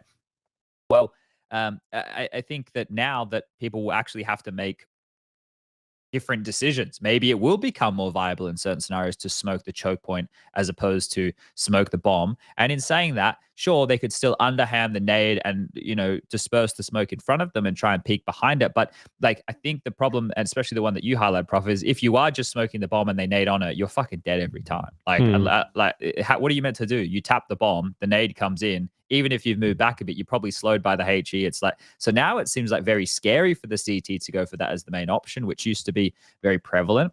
So I think that's quite fun. The Orgs and the Krieg have been off the fucking charts. That has been mental. We discussed this on last week's episode, Prof, and we were talking about from Yon shipping, and I think I discussed like the percentage that the Org had been used at like 3%, and then we compared it to Blast, where it wasn't even on the stats wheel that you guys have. And just having a look at it now, it's 2%. 2% is the bottom line for it to show up as like an individual weapon on the stats thing. So it's not like it's potentially a massive difference, but it's still like a tendency for sure. Well, the fact it's on the wheel, Striker, is enough for me to see it speak. So now it's 3% again at this event, right? I think that there was some discussion on Twitter regarding the 4 spies in the second round for the Ts. I would say more often than not, if the Ts don't get the plant, we were seeing full ecos, and the CTs more often than not, just in general, obviously taking the full ecos in the second if they'd lose the pistol. And there's still the biggest issue, I think, regarding the CT economy discussion is about winning the pistol on the CT side and losing the follow-up. So I think at the moment, one of the keys is to making sure the bomb doesn't go down. And I wonder if that's changing some of the CT side pistol approaches from teams. Do you notice how active the CTs are on a lot of these games? Like they're pushing a lot, they're taking a lot of space. So maybe that's because they don't want to allow a site to be given up and they're hoping to just kind of win the round in a key choke point. You know what? It's also just shooting mechanics as well, like peeking. Yes. Everyone wants to peek as much as possible because it feels easier to win a duel, right? I still think that the loss bonus on the T side doesn't need to change, by the way. I still think the loss bonus on the T side could continue to function as it is. It's just the CT side that I feel needs to change, because if we are incentivizing the Ts, which they are by the 800 bomb plant, then we don't have any need to change their loss bonus functionality. But for the CTs, I think we do. I really would I would love to be able to have a bit more of a thought experiment regarding that, because that was one of my original standpoints, was the CT side, the loss bonus starts at 1900, no 1400. And the T side could stay the same way it is. I don't see any real issues with the T side economy. Do you guys? Not really, at least from playing. I don't know, from watching, I didn't notice anything. From playing, T side felt okay, but CT side, I felt some games were just awful. Like you even when you have a lead and it's just like you lose some of the key rounds and it's just like, okay, I'm either playing like 2 MP9s or shotguns every round, or I'm ecoing like 2 in a row, which feels awful. Like both of these options feel awful, and then you're kind of fucked. Yeah, I think that's something that's going to take some time to iron out. We'll need more data, and we'll need to see teams who kind of master the economy, because I think something that a team like VP, well, Avantgarde, I suppose, is when they really brought it into fashion. I think what that shows you is we had the economy that way for quite a few years before it was really started to be ironed out and milked to that degree. So definitely going to need some more time. But MR12 overall, how have you guys felt about that in general? Have you been fans, not fans? I know Snappi's not a fan, but then if you talk to people from FaZe, they seem to be a little bit more open-minded to it. So where do you land, Prof? I think just like from a viewer perspective, initially, like my initial like, oh, MR12 reaction was watching a game and it was like, I don't know, 9-9 or something. And I was like mentally kind of tuning out, because like it's whatever, I'm watching something, maybe there's another game, there's something happening. And then I realized like, oh, 9-9, that means like 4 more rounds to win the game. So I'm like, oh, actually I'll like mentally tune into this to watch it until the end, because it's not going to be like half an hour. It might be like 10 more minutes and it's over. So it kind of hooked me a bit more than a 9-9 in an MR15, right? Okay. So I see that as kind of a positive. I do agree with like what Snappi was saying in terms of like from a tactical point of view, it does feel very limiting. And I still think like the experiment of tweaking other things makes more sense, because like changing to MR12 just changes so many expectations, the economy part, how many frags you need to get in a half. How do you pace a half from like a T side? What do you want to do in which rounds? I feel like also just from a historical point of view, all of the stats that we have and like 30 bomb and all these things get reset, which I'm not a fan of if it's not the only solution that we have, and I don't think it was the only solution. Yeah, I saw Nero tweet out to do with how it was before with the 145 and the 35-second bomb timer that we discussed earlier. I will say, and obviously there is no way that we can possibly go back in time, but Counter-Strike was played a bit more AP back then than how Counter-Strike was played towards the tail end of CSGO, which I think also probably contributed to the length. A lot more teams were risk averse, right? They wouldn't just push through smokes and run around all the time like we would back in my boomer days. But it's also to do with saving, right? Because like that just naturally will increase the round timers to maximum essentially a lot, way more than before. You know, before you would see like whatever, like in NIP times, like in 2013, you would see them just go for like stupid 1v3s that just don't make any sense, just because like I don't want to throw away this round. Like I don't want to be bored basically like in the game and just save. So at the time, like people weren't thinking about this so much. So even through that's also increased the timer. Yeah, I think that I saw the criticism regarding the best of ones, and we spoke about this as well last week, Prof, or maybe even the week before. I saw Uli put out a tweet regarding it, and I think that people obviously not wanting best of ones because of MR12. Well, we haven't won a best of ones even with MR15. And hopefully, I think that's not gonna hold. Like we're not gonna have best of ones at LAN. No, I don't think so either. I think this is just the remnants of what was left over. This event has come around very quickly from the release of the game. I think that people are also now being critical of the fact that ESL have turned the final into a best of 3 instead of a best of 5, which it was 6 months ago. Yeah. So this is where I don't think people can just expect ESL to flick the switch and have things changed immediately like that. They will talk to the teams. And also for the first event, we're doing a lot of learning, not only with how the game is playing, but also in terms of, how MR12 is going to act. And on day number 1, where it was best of ones, with the best of 3s to close the day, we still didn't finish until about 1:30 in the morning local time. So I know for the people back in Europe watching it probably didn't seem that late, and I'm sure that they were more than happy for it to be running at that time. But it was still a very late finish for the final series of the day. So, and talking with League Ops, I was talking to Mihao about this, and Mihao, for those of you who aren't familiar with him, I'd say most of you aren't, as much as he might just seem like this bit of, this savior to do with the coach bug. Mihao's the type of guy who's going to tell me how it is. And if there was heaps of problems with CS2, he would have said so.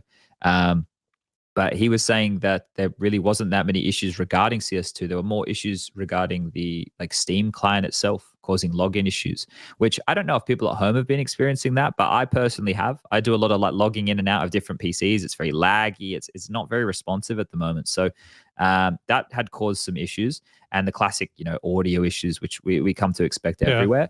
But this is the thing. We could have started a little bit earlier. That's maybe where I would have the critique. Local, I think we started at 12:30 with the first game. So we could have started earlier in the day. And they did adjust the times. But then people would have missed maybe even more of the games. And I feel like a lot of the games have either been quite close or have gone into overtime. Like a lot of the matches have ended up in overtime. The Complexity series against Monty, both those maps were regular scores of MR15. So I saw a tweet come out saying the average before today's game started, or maybe, I think it was today, the average amount of rounds played in a game up until today's matches started was 23 rounds. So it'd be interesting. So 13-10. Yeah, I'd be interested to see where it is at the moment regarding I would say it's probably higher, but I'm not sure.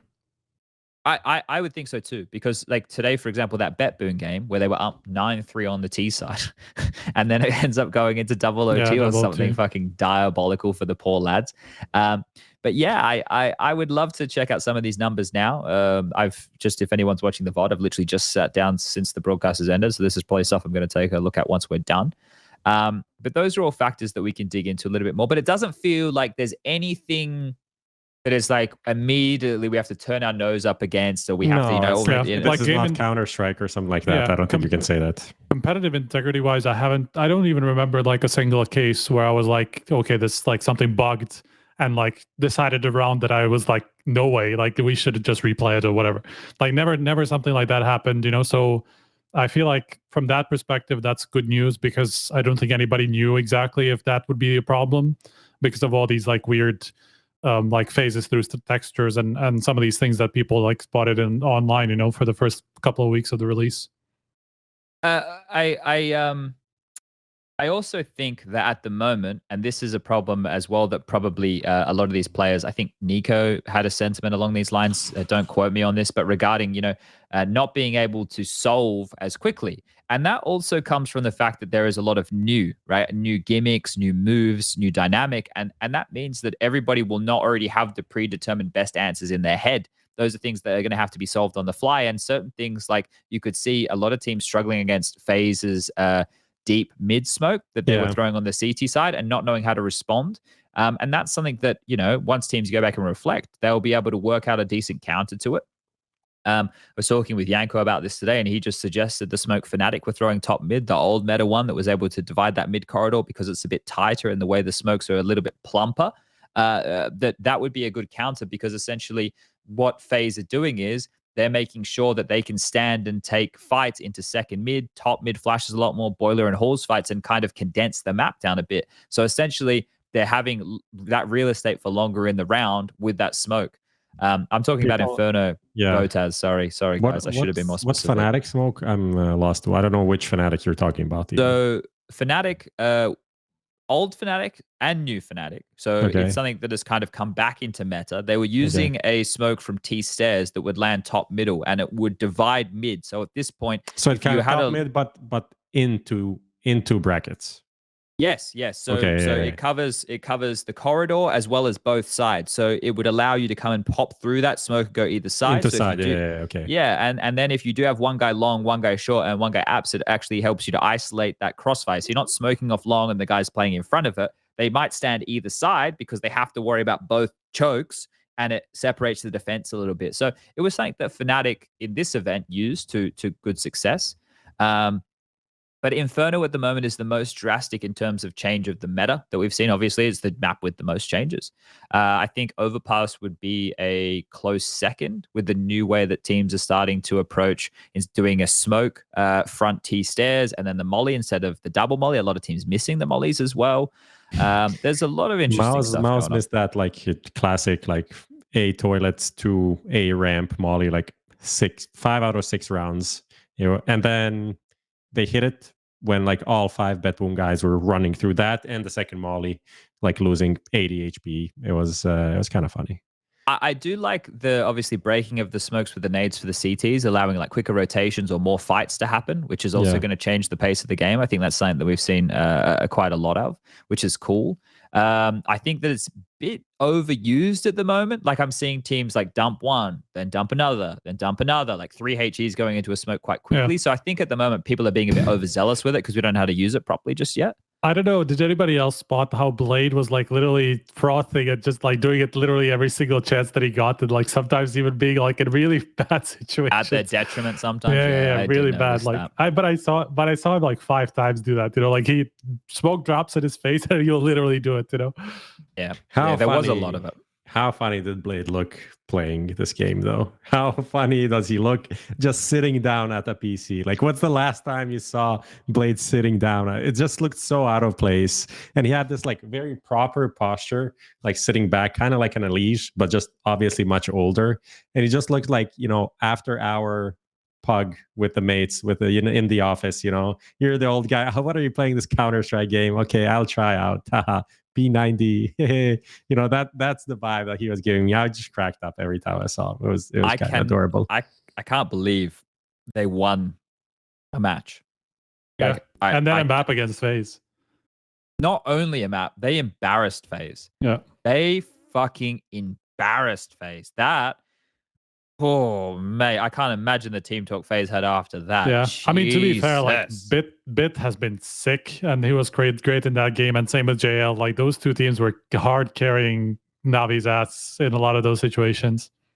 I think that's a very solid sign. I am curious to get the take of the two of you on Simple not showing up. I think Chat sounded angry / disappointed in the FaZe Navi Mirage. Yeah, because that's how I think FaZe would have felt. I think it was a very miserable showing from FaZe, if I'm going to be completely honest.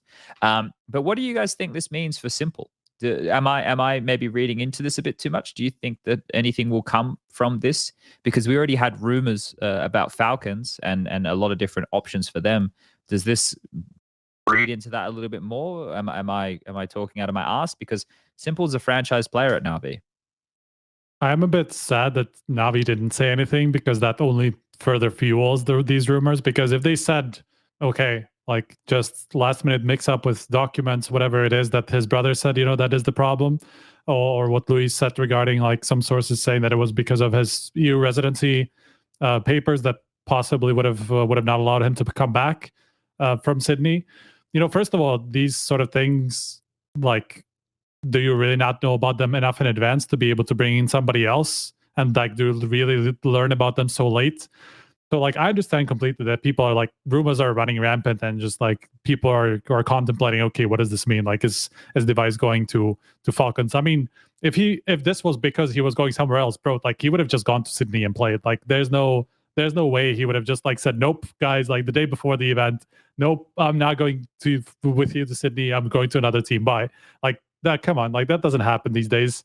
It might have happened like 10 years ago. What like do you mean? What about the whole MIBR situation? Yeah. Simple to the MIBR, I think at the time, right, it was where he literally like decided not to go. Like the one flame, he was already at the airport and stuff like that. Yeah, I mean, sure, this is Simple we're still talking about, but I feel like it's just the lack of communication around it has helped spread those rumors. And maybe there's like some half truth about like some of the reasons why like the documents weren't proper and stuff like that, but not because he's like literally about to join another team. What is the expiry on Simple's contract? What did we say? I have no idea. Contract. I have no idea. While you look that up, yep. Arc Horizon said Blade said 20 organizers didn't give them enough heads up about subs and stuff. They tried to get someone else. I'm pretty sure they didn't know Simple was coming until he didn't get on the aeroplane, if I'm going to be honest with you. And Blade also reached out to me asking if I could give him any recommendations of AWPers in Australia. And well, they didn't have anybody on the roster. So what would have meant is it would have meant that ESL would have had to have made an exception for Navi, which would have gone against the rules, and to allow a player. Now, if every other team in the tournament said that was okay, then maybe that would be how it works. But I don't think that's how it works, guys. I found it. Simple signs 3-year extension with Navi. This is literally 1 year ago, exactly, to this day. Okay, so he ain't going anywhere. So he has 2 more years. Well, actually, maybe that's not true, because if the buyout is static and not dynamic, Falcons could pay it, and Falcons probably would pay it. I think, yeah, I don't know what's happening. Overdrive made a tweet today. I don't know if you guys saw it, but he made a tweet mentioning a slew of teams that he thought or thinks or believes are going to have rostered. You don't know what it is, because his tweet, when things are confirmed, are more or less the same as this. So you can take of it what you want. Look, I Overdrive probably gets similar bits of information from people that he talks to as to what, like I would at an event like this, talking to some players and hearing some rumors about, oh yeah, you hear this guy's joining this team, or oh, I heard about this, right? And some of that stuff in the moment is probably founded in the conversations that they're having, but when it gets to contract negotiations and everything gets there, it can change, right? And that's why I don't sit here with all the rumors I hear and come out and go, shit, guys, did you hear this is happening? Because look, I don't. First of all, I don't want to be that source of information for people to come to me in that way. I like knowing what I know, and I'm not going to sit there and go out and say things like that. And I think that, you know, some of that information that I get is privileged information, and I like to have it, and I like to, you know, use it at my own discretion. And I think that some of those things, based off of what Overdrive said and some of the things that I've heard, there's more than a few options there that I would say, yeah, he's probably bang on. There will be a lot of changes, and that's not probably too hard for people to understand, considering there are a lot of really good players that are on the market right now, or maybe not on the market, but on the bench. Cadian, his movement to any team will cause ripples everywhere. Like, because of his unique situation of being an AWP and an in-game leader, there are a lot of different options available. And I think the most recent one for Cadian would be to Liquid. And I think that if that was to happen, it would probably come at the sacrifice of OC. That's what I truly think. So, yeah, I don't know what's going to happen with all these roster changes, but it's very interesting to see that we found ourselves in another like roster mania so quickly, because I thought we just had one. I feel like it wasn't that long ago that we had some big shuffles and some big movements. So we might be getting a couple more. Kind of derailed this conversation a bit. Should we go back to talking about the Sydney tournament, or? Yeah, we can do that. Okay. I mean, just for my kind of 2 cents on that topic and changes. I mean, everybody's heard so much about Magisk and kind of his potential leaving of Vitality, and I feel like there's been a lot of activity behind the scenes around that. I don't think anything is final for anybody at this point. Like, for Overdrive to say they're going to be changed before 2024, maybe a lot of these teams are looking at possibly changing before 2024, as you were saying, but there's no telling whether they'll actually be able to, But there are some players, who are like either close to the end of their contracts or already having them run out, there's Magisk's ending at the end of the year or by the beginning of the next year. There's these rumors around Cloud9 that are going around, and with them having just changed in-game leadership, it would make perfect sense if they were kind of thinking about, okay, maybe Hobbits will make space for a new in-game leader instead of actually trying to become one, as we were having these problems. They just spent probably big bucks on 2 players, and they don't want to just spend the next half a year or a year like making sure that Hobbit is actually ready to be an in-game leader. It's not like he has zero experience with that, but obviously not like a real captain would. So like from that perspective, it makes sense. There's like, I think Twists and FaZe is like close to the end of his contract, and like these rumors are about Kidin and Liquid. That IP we know are changing basically, we just don't know who exactly yet, and I think it's still kind of being decided. I don't know about the Navi one, honestly. Like, I think people will probably see that and link it to Simple, considering this problem. But I don't think, there was also the IMA rumor, but I haven't had any indication whether there's any changes there or in Fnatic. I haven't heard anything about that. I can tell you that JL went out for Korean barbecue tonight for the first time in his life, so I hope he enjoyed it. Someone in chat asked a question about JL's headband before, and I spoke to JL about that, and I said, man, what the fuck happened with the headband situation? And he explained that the reason he was a bit, pissed off about it, and he didn't like on camera look that pissed off about it, I would have been more pissed off, is apparently he was interrupted like while he was like the round was still on and he was comming, which would piss anybody off. So that's a bit of an oversight there by whoever the admin was at that time. And there are some local Aussie admins here who are behind them. It's not just like everybody from the traditional European League Ops team. So that's pretty poor form. But to take the headband off, just so everybody understands, it's pretty much a blanket rule to do with anything on the head. This goes back to like the taco days with the beanies or the hats, because essentially they don't want to break the sound. Yeah, exactly. And so, which is understandable. And if it's a blanket rule, that's fine. But he had already played like a game with it on, so that was kind of. But also, weird. like Advanced guys had some like small. Did you see in the last game? Actually, yeah, like what happened? Like between their hair and the headset, they had like little pieces of like foam or something. Yes. Like for the padding and stuff like that. Yeah. Obviously, that's a little bit different. I think the headset rule is more to do with like whatever covers your ears, because that's like what basically potentially lifts up the ear cups, and then allows you to hear more from your surroundings and the opponent's comms and stuff like that. So if they're just having padding here, but it's still covering their entire ear, that's probably not a problem. I believe the wrap is to do with the headphones potentially not being comfortable for long periods of time, if I understand rightly. I'd heard that somewhere around the traps, and I know once they get to the arena, they won't be using those headsets anymore. I think they go to the Sennheisers, which are like a much more expensive, like we're talking like $400 euros. Actually, maybe Yeah. more. Maybe they were even close to €1,000 for some of these headsets that I'd heard, which I know that sounds crazy to people, but For the what is it called? they're like the helicopter headset, right? They're like that really Yeah. high quality Sennheiser headset Yeah, that I think yeah. they use. I might be I bang forgot off. what they're called now, but I think they are really, really, really expensive. I think they went even to I think they are now being sold actually, and I don't remember for how much, but it was I think something like at least €800 or something, like really, really, really high. Yeah, I'm not quite sure, but yeah, I know that they're like, so for example, I think during the group stage, they're using those Ace Zone headsets, and then I think it changes once they, get to the stages because they have some different stuff they need to. Yeah, but the to Ace Zone keep ones up. are what I was talking about that they're using for the groups. Those are pretty expensive already. Yeah. Okay. Here's actually something that I was looking through stats. I didn't actually include these last two series, so they're going to be a little bit potentially skewed, but I think there's probably not that many changes from that. But I was looking at pistol stats because a lot of people were saying how MR12 is going to affect like how pistols affect the game and the win rates and stuff like that. Obviously, this is only the first tournament, and it's like sample size is small, and I haven't looked at what it looks like in all these tier 2 events that are going on where there's more data. And because I did it manually, because like I'm CBA trying to figure out how to do it automatically at the moment, because I just wanted to look within Sydney. And I mean, I was looking at kind of the effects of pistol rounds, and basically 2 pistol round wins.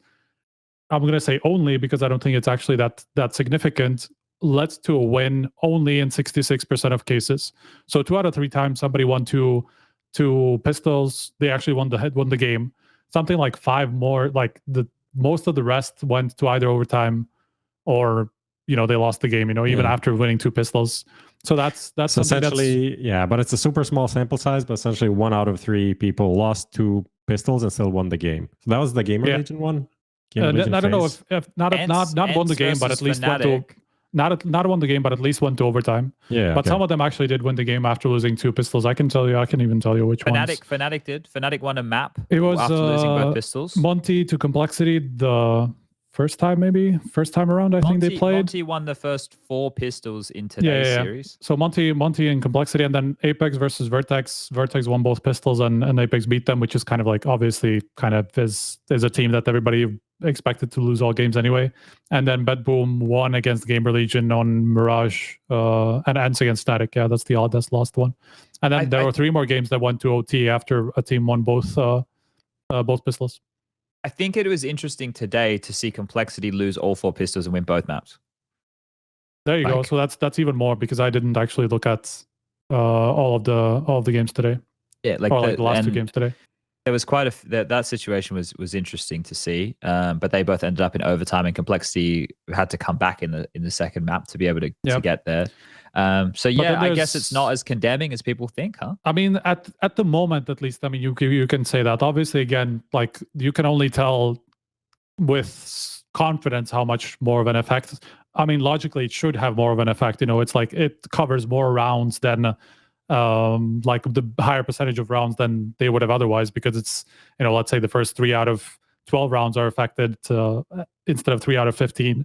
In the first like portion of the game that is affected by the pistol rounds and like the economy. But actually, another interesting part that kind of supports what you were saying about like CTs generally fully ecoing the second round. I don't have like a stat for that specifically, that like how much they're actually buying the second round, but at least how much the conversion is from for CTs after they win the pistol, and for CTs after they win the pistol. And it was something like only like 2 out of 14 pistols CTs broke the second round after T's won the pistol, so it seems like CTs really aren't buying much, for the second round to even have a chance. While on the other side, it's much more common because, once you get to a plant, you will be able to buy up a very similar buy to what the CTs have, and so the chance of you having that second round break, winning that force buy is much higher.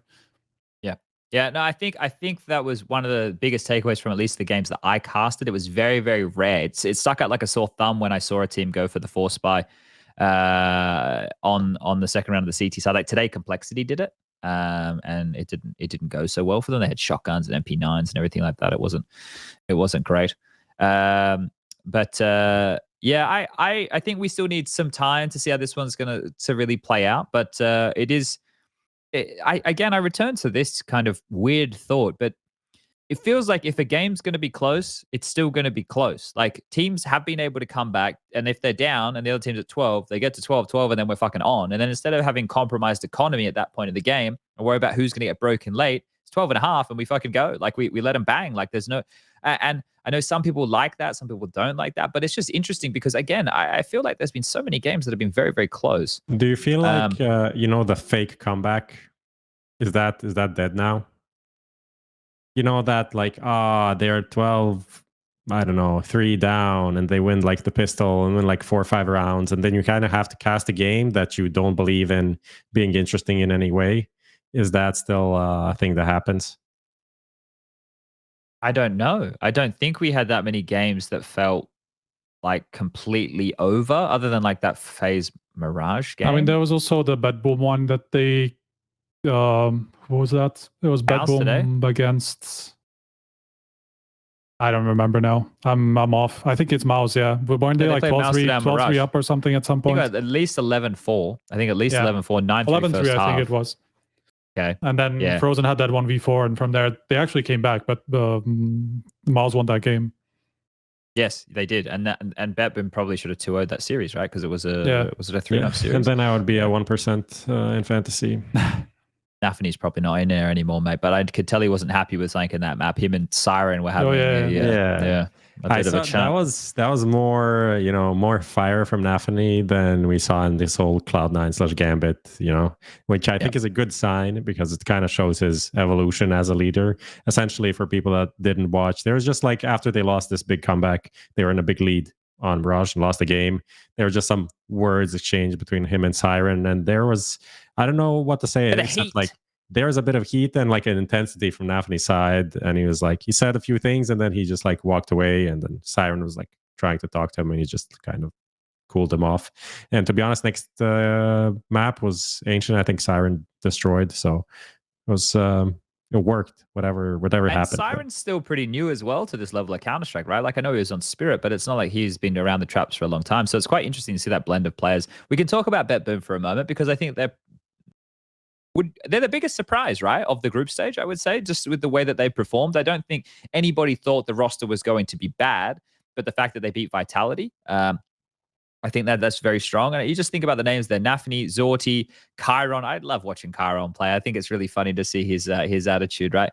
Danisters is the new bloke, and then Siren, as we discussed, who I thought was always a really nifty piece. I didn't get to cover off any BetBoom games. I only got to watch when I wasn't working. So do you guys have maybe any greater takeaways than I would?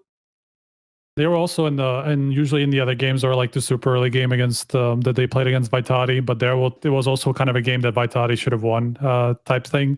But just generally, I think like Chiron was doing really well, and Nafany too.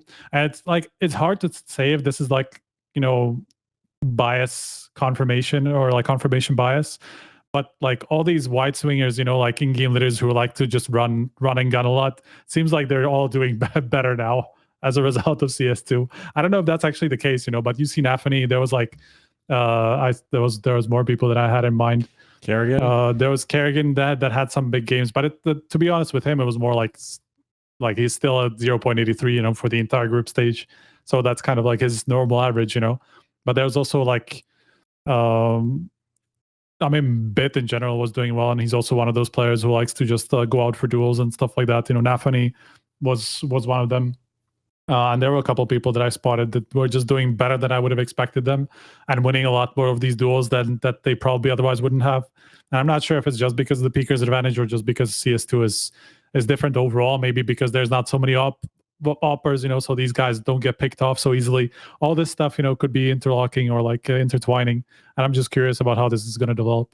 I think that's like what BetBoom were doing was a lot of. I watched the Mouse game, most of it. The first two, I don't think I managed because it was like 4:30 a.m.s.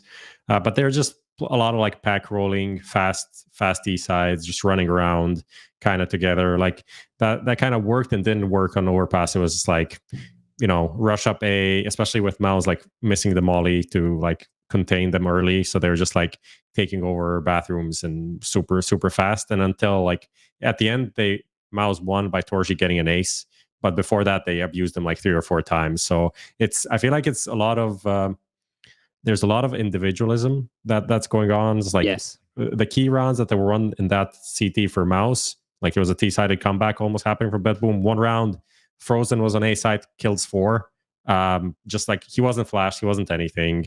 And the other one was like Torji getting the ace. So I think people are just focusing a bit more on trying to kind of nail the mechanics and just do that. I think that's also what Nico said in one interview, is like, he said, I think it might be better if I just focused on killing and not like thinking about the game and like the meta and the team and what's happening. And I think kind of that's what BetBoom abused. They're just like, let's not complicate things, run together, have trades available, and like frag out. And because they were also missing that fucking Mirage smoke on the T side, and still we're up 8-0 or something. So, you know, utility is important, but as people like, you know, a lot of people watching this know, you can know all the best utility, and if the guy white spings you and kills you because your aim is dog shit, it doesn't really matter. So you need to be able to get those frags. And I think that's kind of where we are now, where people are doing some like super cool smart stuff, but then also some people are just trying to kill, and that's enough. And like the Monty complexity game was also that. It was just like basics, you know, few flashes and a smoke and just go together frag. I think generally I'm kind of surprised that we don't see like more elaborate uses of these mechanics, just like really set strats. I think you can really tell that not a lot of teams have actually had the time to come up with these things, and or even copy from others, you know, to get some ideas of how you can set this up. You know, there are very few that actually are working. You know, like FaZe had kind of a cool combo like when they were like running out nuke. That was like what started their comeback against Vitality. No. This was just from like door. They had like a flash nade. Basically so like combo. Spinks. Yes, so they cleared the corner next to the vent, right? Where like a lot of TTs, they will sit there like behind the smoke a lot of the time, and you can't pick them off until you know you really pick them properly, you know. So that was like a cool thing, but it's still very small, you know. It's still very simple use, not so much like into like a quick execute or like a combination of flashes and nades that come together, you know. Complexity did it also once when they were like just use the right timing to just pop a nade in the smoke and literally just like execute, not even execute, but like run out into A on Anubis and stuff like that. Everything is very simple use of this new mechanic, and I'm still waiting for people, you know, like, you know, let's say the next time Heroic plays or something like that. I don't know if they're going to play the same way, you know, not without KDN, but, you know, those type of teams, you know, that are a little bit more inventive with that sort of stuff. If we're going to see something more elaborate, like as tournaments go on, or even in the playoffs, you know, when teams have had a little bit more time to figure out like how can we actually use this, what strats can we run from that. Mr. Tsar in chat, G2 had a set nade and flash strat to take mid as T's on Ancient. I was talking to Justin about that at breakfast today. I was like, all right, so, you know, you gotta smoke off cave, because like right now in the meta, and this is something that even just from my, you know, shit tier fucking games I play, I try and look at timings and how that'll affect things on the meta. And that was one thing I was talking about in the cast on Ancient, is for B lane and mid, it's much easier for the CTs to get control again, right? It's like old Ancient spawns. So now on the T side, if you smoke off cave from spawn, which you can do from a whole bunch of different positions, not out here in one of his recent videos, you can do it from 3 different spawns, right? It's quite easy to do. You get a nice deep one in there, you molly the B ramp, and you make your way up the lane. Obviously, you still have to worry about the type of utility they're going to throw your way, but it makes it much easier to try and pinch a mid, because the CTs, if they get full lane control, I think you saw a good demonstration of that today with Monty. If they have full lane, doors smoked off, mid control, you're essentially going to have 3 players that can all pivot and help each other to lock down mid and B simultaneously. And that's, you know, you don't want to give that up early. I know when the util subsides, you can take it back late, but it's always quite difficult with that flash. So yeah, I think that, you know, that combo is perfect, because to come out the mid smoke, if you have a well-placed HE and a flash at the same time, it means you'll be able to pincer with the B lane guy as the guy's lower mid and kind of take that mid control. So I think that's pretty cool. I think, you know, we'll see more of that evolution. But a lot of teams are sitting there saying they only had like 3 days worth of practice. Which, I mean, you can tell like a lot of people, even like if you saw the Floppy interview, it literally sounded to me like a guy who just like started out playing CS2 like a few days ago and has like no idea like how the audio sounds, how he's supposed to make sense of the game and stuff like that. You know, you can just tell people are super raw in new games, or at least a lot of them are, and they're still kind of coming to grips with all these changes because they're still used to playing CSGO. You know, Complexity were in the showdown, so they were like one of the worst ones. Same with G2 and Ents, I think they were there, right? And who else was there? Cloud9, like another one of those. Like a lot of these teams have had a very, very limited practice. So like obviously it's going to take time before we see these mechanics used a little bit more. Just quickly, do we know if Jimmy's going to make it for Mouse? Have we heard anything in that regard? Obviously, Mouse making it to the playoffs as well with the standard of Nexius in place of Jimmy, who was unable to get the visa stuff sorted in time. Did you guys get any news about that? Did you hear anything about that? They haven't said anything publicly. I haven't heard anything new. So I mean, that would tell me that probably not. But I don't know. We'll see. Okay. Well, Nexius has looked handy. He hasn't looked out of his depth by any means. Obviously, it might cause some issues at certain points, but I'd want to give props to him just slotting in. And is it Tobers, the Mouse NXT coach? Coach, yeah. Yeah, he just keeps finding these gems. Cycron more than happy to point praise to him. So I should give a bit of a shout out to him for sure. There was also this Sense kid from Apex was also actually really doing really well. I mean, he like people will probably like remember the 1v5 that didn't really mean anything, but you know, it was pretty cool. But he actually did great literally every game that Apex played, you know, even though they went out pretty early. Yeah, no, I like some of the younger guns that we've seen here. Now for Mouse, I don't think we need to, unless you guys want to say a lot about them here, but I think it's good to see them with form, even without Jimmy here, off the back of Pro League. Obviously, we spoke about them being a younger team and a good one for the future. It's good to see like them being able to carry that confidence across into this game.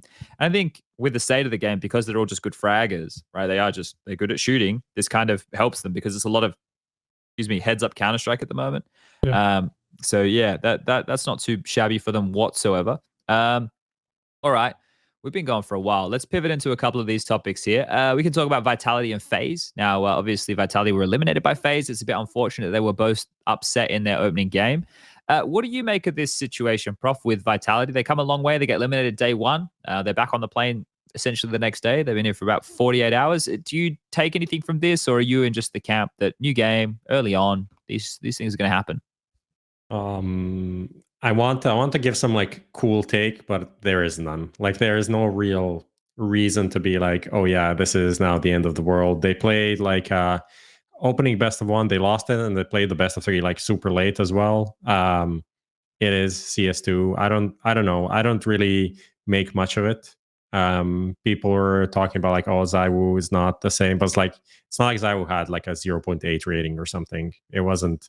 I don't think it's anything to talk about until we have more games of them played, like literally one day of Counter-Strike. Yeah, exactly. And people are also like, you know, using ZywOo as an example of like why oppers are struggling. And he's already a guy that barely played with the op as an opper, you know, in general, you know, so it's not like we can use him as some big example. And I mean, generally for that topic, you know, if you look at like stats for Sydney as a whole, there's a bunch of these oppers that have been great that are still at the top. You know, there's like Modesty, Brokey. Can I just before we go away from ZywOo? So these are ZywOo's rating. Okay, first game, BetBoom, 16-14 loss. He had a 1.0 rating, 22 kills, 22 deaths. And then against FaZe, he had a 1.17, 1.29, 1.10. Overall, 1.12 rating for the event. Fine. Like, what are we talking about? This is not like, okay, it's not insane, but it's not bad. And it's literally the bed. 4 maps. Yeah. 4 maps. Yeah. Anyway, Striker, where were you at? You were talking about I was just saying like a lot of people were like, I think there's still, the jury's out on whether oppers are actually that affected or not, because like we see some of them still, like Brokey was fucking insane today. Like he is still super inconsistent. And I mean, he was also the cause of why they lost a bunch of like really stupid rounds when they were playing both against Vitality against NAVI. Like Brokey just like sometimes the guy baffles me, man. Like sometimes he makes really the stupidest decisions, but then today he had a like sick game that basically won them the playoff spot. So like he was hitting everything with the op at times, you know, like it's just everything was working for him. Modesty is the highest rated player of the tournament, you know, and he's clearly like in tune with the game and still uses the op a lot. You know, he was like, I was looking through his stats and he has like 35% of all kills with the op, which is his average from like the previous 3 tournaments or something, like pretty much the same. It's always been. Doji was doing great for Mouse. Like a lot of these oppers, you know, that are in form still are, in form in CS2. You know, so like using a couple of examples of the ones that maybe didn't do so hot, and none of them are actually like anybody that big. Then like it doesn't really make any sense. You know, it seems like at least the weapon still is strong, even if they are nerfed in a way that they just can't have the gun as much as they used to. You know, you probably will have to be better with rifles now as a result of just not being able to buy the op in as many rounds. So it's not like it's definitely harder to play with the op. It's more like it's just harder to get it in the first place. So you will be less. It's less important for you to be an amazing opera, for you to actually be valuable on the server, let's say. Yeah.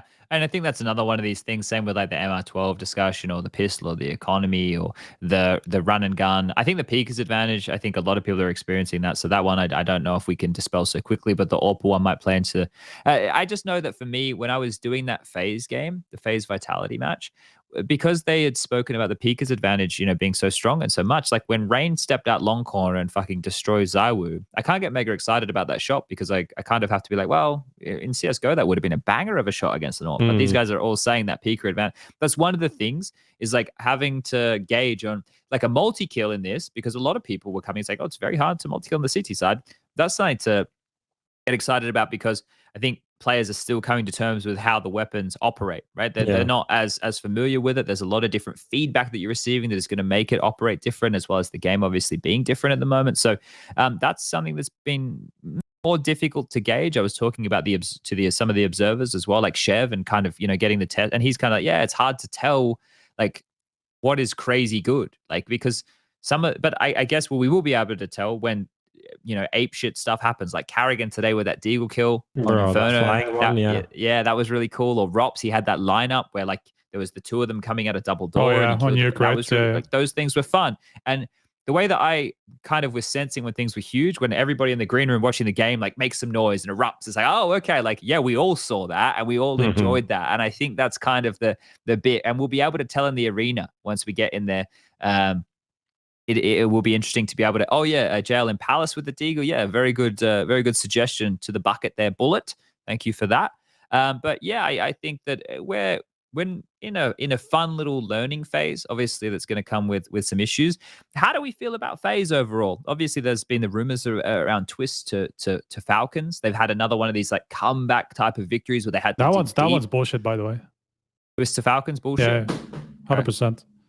Okay, 100%. What is bullshit? Sorry, I zoomed. The Twist, the whole super team thing about Falcons. I mean, at least the latest one that was like Nico, Monacy, and Twists. There's literally zero indication of that anywhere. Maybe like I know that the rumor said something like Falcons are planning to build a super team with these names in mind, but as far as I know, they never really even asked any of them. Okay, well, I guess we just continue. Like, I think for FaZe, it is important for them to get back into an arena type game, and maybe even more important for them to go as deep as they can. But they're not going to have an easy showing at all. Once we do get into the playoff bracket, they're going to be taking on ENTS. ENTS, I would say to me, have probably been the team that is the most vocally unhappy with where the game is at. Even though Snappi, I think Snappy's tweet yesterday after the follow up of his interviews is very apt. I think people need to make sure that they understand that distinction. You can be critical about elements in the game, while also still, being open-minded to the fact that things will change and get better. But we should be pointing out when things either are, bad. I mean, he said it from very important. He said it from the beginning. Like, we did an interview. Where was it? IEPL, I think, when he said like the game is shit, but we are professionals and we have to deal with it. Yes. So he's not being like the game is shit. I don't want to play this. I want to go back to CS:GO. He's just like, yeah, I'm gonna say how it is. But I also know that I'm doing this as a job, and I'm happy to do this as a job. But there's no reason for this to stay this way. So I want this to be better. Yes. We can all be better. So I don't know. I didn't actually read the comments for that. I think what he said just made a lot of sense. And even if you don't agree 100% with MR12 versus MR15, there's no reason to be like, oh no, this guy is just being a hater for no reason. Like he really did explain why he thinks this is a bad decision, Yeah, and that's the key right there. And again, we were talking about this in the early stages on this release. Is the point is the feedback about it, it can be negative. It just needs to come with some solid foundation, a reason, a rationale, just an explanation. constructive, right? I mean, that's why this whole thing about Loba was right, bro. The way he was talking about these things was obviously just to gain attention. It wasn't to fix stuff, you know. It wasn't being constructive. I mean, maybe he was like, I don't think he hates the game. He wants the game to be good as well. But the way he was doing it was primarily from that, like, I'm going to be different from everyone. And I'm going to be very controversial, so people have to talk about me. Like, no, I don't want. I'm not going to agree with that. It doesn't matter if in theory what he was saying was right. The way he was presenting was so shit that it doesn't matter. Yeah, but that's the thing. There is a section of the community, and I don't want to like try and be ageist about this by any means, but I find that, you know, obviously there's sensible people at certain times, and I think the older most people get, the more sensible they start to become because they're more experienced with things. And I think then there are also the ones that are the least happy about change generally. Sure, change is quite scary, but this is the base of people who Loba knew that he could, you know, take advantage of, who would enjoy, or the base of people who would be opposed to his stance. You know, this is Loba in a nutshell. He's the type of guy. He's stirring the pot. He's got a massive wooden spoon, and I find it, you know, I can look at it from a humorous standpoint. So. Maybe people think he was doing some harm, but I just think he continued being Loba and trolling. So that is what it is. What do you want to talk about now? Where do you want to go, I wanted to just mention one thing, because people are talking about like rating and stats and stuff like that in chat. And there was this tweet from Simple actually about the HLTV rating need to be like adjusted and stuff like that. I'm not saying it doesn't need to be adjusted. I just want to like clarify one thing. I mean, we're going to look into it a bit more, but overall, obviously, with games being shorter, and they can be like very short, like, you know, a 12-1 or a 13-1 or something.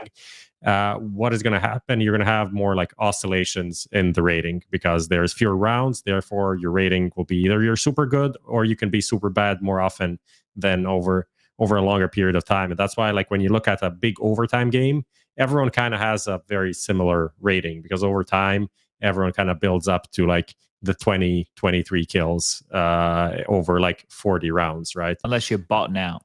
Yeah, you know, someone is going to be, but it's much less likely that over like a triple overtime game, you're going to end up on like a 0.3 rating. Like that happens when you get stomped.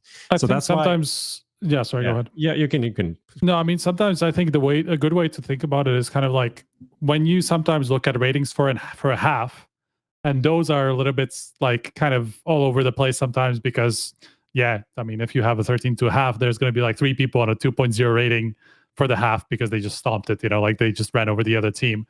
And obviously now we can have a game that ends in fewer rounds than a half used to be, you know. So obviously, you know, that's kind of the way to look at it, especially in these like super one-sided games, you know, where just there weren't enough rounds played for anybody to have the chance, you know, let's say. Yeah, and then the other thing to consider is like, I think what people get from this is like, oh, you know, Electronic got a 2.0 rating for like 15 kills or exertion or something like that. So then they think like their yearly rating is going to be super inflated, but the difference is that like a yearly or an event rating is not like the average of matches, because it's the average of rounds. So like all of the rounds that you play in an event are, you know, calculated towards your event rating. And it's not like, oh, this one game, because it was super short, you had an inflated rating, so then the next game you can have, you know, it actually balances out much more. And that's why, like, anyone can go and check if you manually try to like add up and divide versus going into like an event and then looking at the stats there, it's going to be, the rating's going to be different. So that's why the fact that we're going from MR 15 to 12 doesn't really make a big difference, because you're still looking at a big amount of rounds overall. When you're looking at, you know, the top 20, it's all the rounds. And you're looking at an event for an MVP, you're looking at all the rounds of the actual tournament, which is going to be a bit less than before, but not a hugely significant margin. That essentially what I'm trying to say, these oscillations are very much going to be evened out because you look at a huge sample size of rounds. Yeah. Okay. All right. That'll be interesting. I'm not a big like stats guy in that regard. Like I look at the numbers like everybody else, but I'm not, you know, I like to base it off of a combination of things. I think some people just look at the numbers, and a lot of people do, right? And I think that's why players maybe feel a bit like vilified sometimes by it, because people who don't watch the games, or maybe some like lazy people who just go out there and say, oh, you know, well, this guy had a shit rating, right? When we all know that, you know, there are a lot of factors that go into to these things. Now, I wanted to ask the two of you a question, because this is a little thing that has been bothering me. Okay. Maybe you guys could answer this. Why do you have the 2 tag on the matches instead of the CSGO tag on the remaining dog shit events that are still CSGO? That is, they're actually not anymore, I think, even.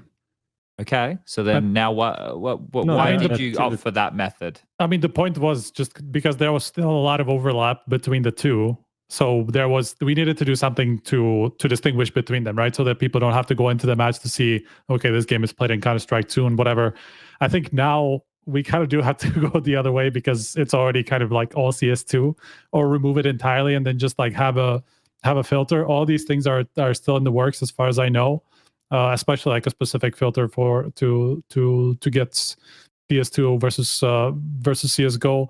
Same thing with like I just spotted actually now a mistake on the site that was to do with pistol round conversions, because I was going through the stats for Sydney and I spotted that like CT pistol or like T pistols were converted like vast majority of the time, you know, but the stats sheet actually on the site said something vastly different, you know.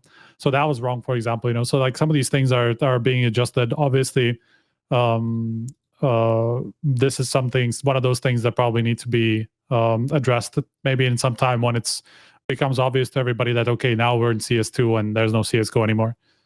Yeah, okay. I mean, it's just, yeah, realistically we should have had both, but we don't. So yeah, it's kind of, as you said, I think today it's probably already obsolete, but for like a week it wasn't. So that's kind of how things it just work. Slightly annoyed me, you know. It wasn't anything I was too upset about. I just saw it, why are they doing this? But anyway, okay, let's quickly do a playoffs preview. Then if there's anyone who has any good questions, then we can have a look at those, and then we can close it down for the evening, because well, time has gotten away from us, hasn't it? It's almost 1 a.m. here local in Sydney.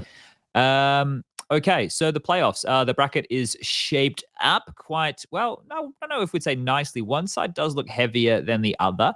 ENCE versus FaZe, that is going to be the second match on Friday, and BetBoom versus Complexity will be the first. Winner of the ENCE FaZe game plays Mouse. Winner of the BetBoom Complexity game plays G2. I would say whoever wins out of ENCE versus FaZe would probably be the favorite for me going up against Mouse due to this stand-in situation. Where do you guys find yourself in that scenario? Yeah, I would agree with that, especially because, you know, Mouse had to play NAVI on the way, who already played without a stand-in, you know, so even their paths are a little bit different. I think the BetBoom win is actually pretty solid, because BetBoom actually showed they are pretty good in the new game at least. But still, yeah, compared to an ENCE or a FaZe, I would say they would not be favored. But what do you think about this FaZe ENCE game, Prof? Do you think it might play out a bit like this Complexity fucking Monty game did today on Ancient? It's going to be crazy. I think so, and especially like add into like arena and sound also being like probably worse than usual. So more running being viable. What kind of maps do you think we're going to be seeing, Chad? You're more into the veto mentally. Well, if we remember back in Dallas, right, where these guys played, like Ancient was definitely on the cards. I think ENCE are predominantly picking a lot of Anubis. I think it fits their like rock'em sock'em play style a lot as well. So likely to see them go there. But one of the things that FaZe have been leaning a lot into has been overpass, right? They're not going to be able to pick Inferno against ENCE because it's their ban. So maybe we're likely to see them want to take it to overpass, which is a map that they've showed a bit of here. So yeah, it could just be a bit of, well, what did they pick last time around? Was it Mirage that they went with last time? This is like 4 months ago, so it's hard. But yeah, and their Mirage was dog shit against NAVI, so I think they should probably not play that. So yeah, maybe like a Anubis overpass Ancient map pool could be pretty. I haven't been paying attention. I want to see how much is like Mirage different without like the connector one-way smoke on the top level. So there's still a variation that they're using. It's obviously not like as one-wayable and hard to identify, but teams are still trying to fight for that same control. I mean, I think there's like the deeper smoke that's more like towards mid that you throw. or so the old like Australis version that the CTs can throw, but I haven't seen everybody rocking that. Like some people have, some people haven't. Obviously, a lot of people are doing the res, breaking the window smoke, but teams are also still just layering like window and cat smoke, like standard meta to get the mid box and tap control. So I think that that's still pretty standard. Maybe some of the more unique stuff was like that palace smoke that we see that kind of like drifts off and may allow a path into the site. But I think Mirage, out of all of them, probably plays the most similar. I think BetBoom, obviously, as you mentioned, played it at quite that fast gear. But yeah, I don't know. I don't feel like it. I think one of the things that's changed is when teams would traditionally scale behind the connector smoke. So if you're a T side, you smoke window cat, they counter with the connector smoke, and you throw your molly and you come down. CTs would break that connector smoke more as you're trying to transition to under window. So that would be happening a little bit more, but I'd have to go and have a little bit of a closer look, I think, to really diagnose it. But I think Mirage is probably one of the more standard out of a lot of the maps that we have playing at the moment. So yeah, I'm a huge Mirage fan anyway. It's kind of I mean, Inferno's definitely playing out different as a result. I mean, even if you look at FaZe, how they're using the mid smoke, for example, to like down middle, to split it up and to deny these kind of like early control, let's say, of the middle and information. So I mean, that's playing a lot different. For example, I don't know what else like has been like the biggest changes. What's our other? The other one was BetBoom Complexity. I think that will just be like another like gangbang like we had today with Monty versus Complexity. That was crazy. I don't know how many people in chat watched that game, but that was fucking absurd. Bro, that's overtime. When it started overtime and you're like catching your breath and it was already like a 3v4. It was literally from the round before because there was no break between like it was fucking hilarious. Did you guys know this, by the way? This is what Mihao told me, but I misunderstood this when the rules first came out. But you get 3 timeouts in regulation, and then each set of overtime, you get an extra one. That is too much. That is too much. You think that is too much? Why? Well, it allows for like adjustments and stuff, I guess. Why? Maybe just play the game with the players in this. Okay, is there still the thing? Is there still the thing with the? I didn't actually notice the games that actually went to double OT. Is there still the rule that like after the first OT there's a break, or do they just run them instantly? Do you know? I think we even started doing it after the second OT. We've been doing that for a while. That's what I'm trying to. Ad break would come for the second OT. Why do we even need like the halftime break now that the games are so short? But the point is kind of more like. Yeah, you tell that to the sponsors, Prof. Push it after the game. That's why I like the PGL events. That's why I love the PGL majors, mate. Go. No bang, fucking bang. halftime breaks. None of this bullshit. They didn't sell anything in that time. We're getting straight into it. Whereas ESL, we've got these fucking ad breaks. 3 minutes. Bro, the break is longer than the game sometimes. I do think that like once you get into overtime, it should be kind of like super snappy and you shouldn't get so much time to like think about what's the next step, because like at that point we've already established that these two teams are like close enough to each other, and like so it should be kind of like feel more like a sudden death type feeling rather than like mega strategic and like what are we gonna do, like rewarding that you can quickly adapt in the overtime or like come up with new things. I think is pretty important in those games, and they're already long enough, so like even from a TO's perspective, you don't want to prolong them even more by adding more timeouts or more breaks in the game. So I'm not sure about how I feel about that. Okay. I think, overall, this is looking like it's probably going to be a Complexity G2. And actually, I don't want to take anything away from BetBoom. I think the Complexity are playing good. And I think Alicia's like the biggest takeaway for me in the Complexity game today was Floppy playing well. Up until this match, he was playing dirt. He had 0.88 rating for the event so far. And that's even with them winning games. Like, and then he really fucking turned it on against Monty, which I think was great to see. Fucking Ricky Bobby, he went nuts. So that was cool. But I think G2 for hating on the game so much in our interview, he actually did really well at the end. I think G2 are my shoe-in for the final, and then it's either going to be Ents or FaZe. Like that's how I see this shaping up. So yeah. You know what's interesting? Like G2 don't seem confident whatsoever in themselves. Like I think Hooksy said something like he overestimated the opponents just because they didn't feel confident about like the transition to the new game, and they didn't know exactly how to use all these mechanics and stuff like that. So it's kind of interesting that like they went to the playoffs without losing. Did they lose a map in last match? But they did one in the end, right? Or like on the way rather. You guys see this? No, they didn't actually. They didn't lose a map. What did you see? What? See what? So yeah, Ence's performance coach is now Navi's performance coach. Yeah, I think they actually referred to this.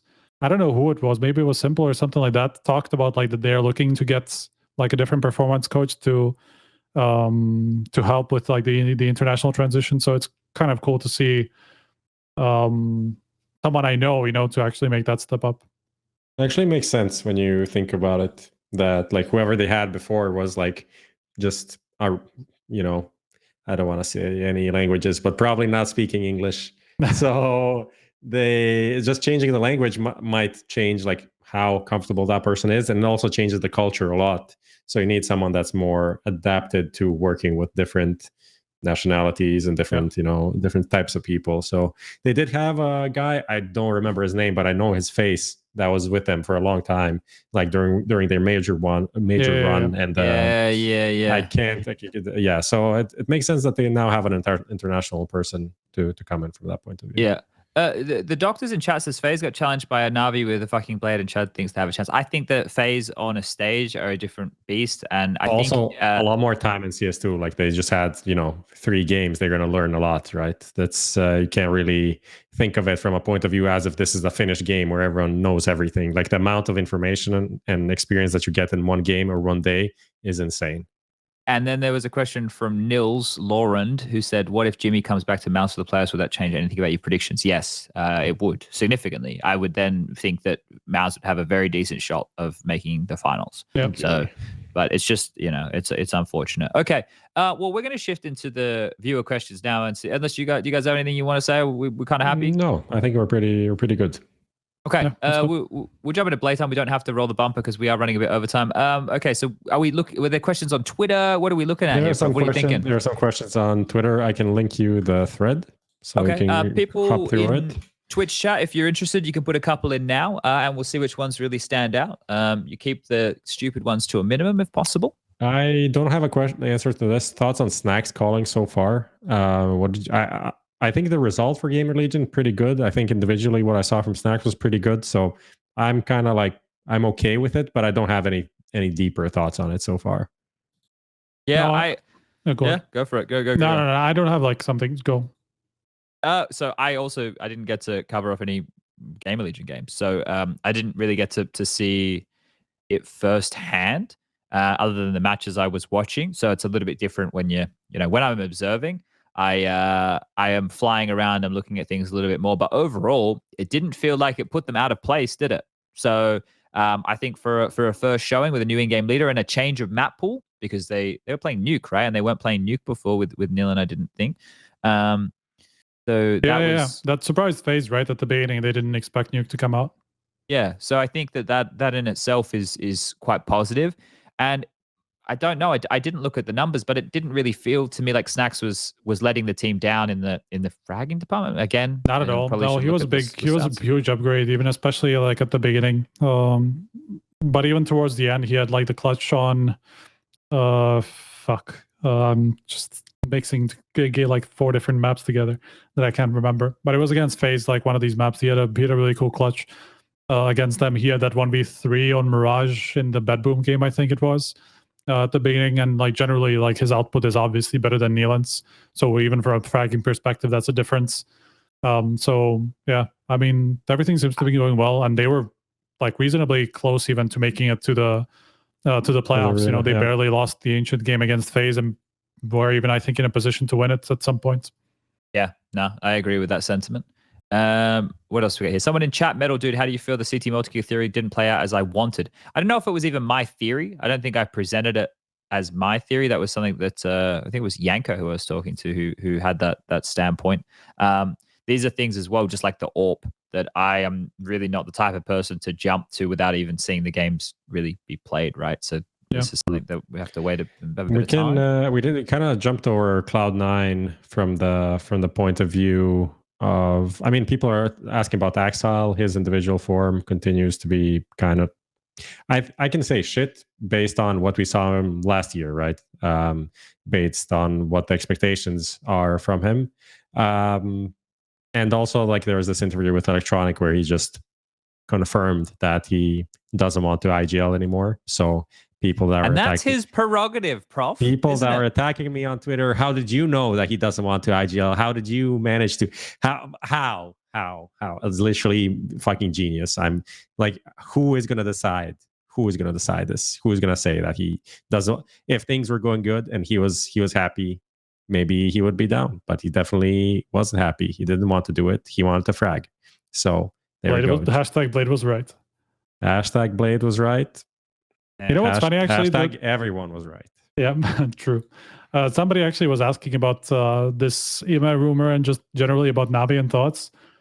I feel like I know that, you know, what people say publicly doesn't necessarily have to be telling of what's going on behind the scenes, but Blade has actually been a guy who's kind of hinted at changes, or like at least that they're looking at something in the behind the scenes. Like, we have to consider like what the options are when they had like NPL and like all these situations when they were happening within the past. And he was actually asked about it kind of head on the desk after they went out after that phase game. And he's basically just spoke about like it's just too early to talk about anything like at the moment. We just need another big boot camp. Like, we were super happy with the one we did before EPL, and it worked out there. You know, we had a good result. We felt like we were on the right path. But, you know, now CS2 came. We're playing here without Simple. Like, we have no idea like what to think at the moment. You know, so that kind of made me feel like this whole situation around him is just, I don't know, some talk from people that, you know, maybe it's under consideration, you know, but it doesn't seem to be moving in any specific direction unless they have like a replacement ready or something. So it just, I don't know, it just left me with an impression that nothing's changing for the moment in Navi. Okay. Yeah, well, the mood in the camp seemed pretty good considering the circumstances of this event. So yeah, I don't know. We'll have to wait and see what happens with Navi. Any other questions in this thread? Prof, I'm having a look at it. This is nothing much. Yeah, nothing crazy. Yeah. People want to know about the breed and name of your cats or cat striker. No breed, just like random cat mix. Random cat. Cat. Yes. Yep. Their name is one of them is Zoro because he has like a mask type thing.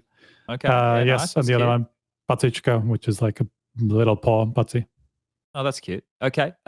Someone wants to know if they can get a photo at IEM Sydney. Yeah, for sure. If you see me around, say hi. I will be there all 3 days. So yeah, no, don't be shy. I am generally okay to talk to. Okay to talk to. Yeah. Bro, what else? I can't believe you're ignoring this huge topic, right? Everyone's asking about it. Which topic? But I can't ask the question because, you know, it's very sensitive.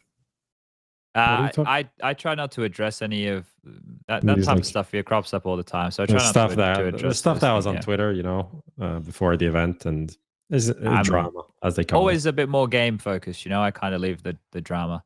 What else we got here? Someone said, although I wouldn't interrupt, who was having Korean barbecue?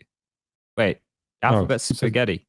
Okay, I think I have some people at the door, like some worker people fixing like a leak. Oh, that's very nice. So okay. Do we want to just shut it down?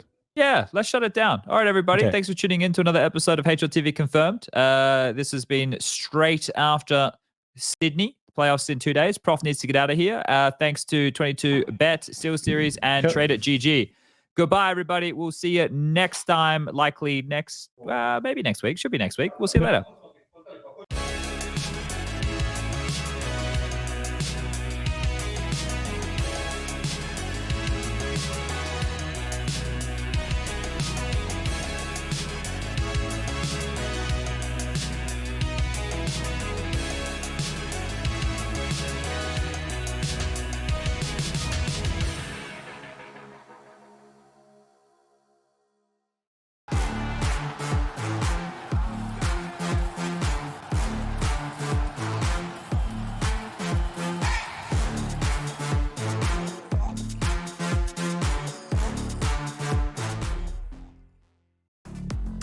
Best esports odds,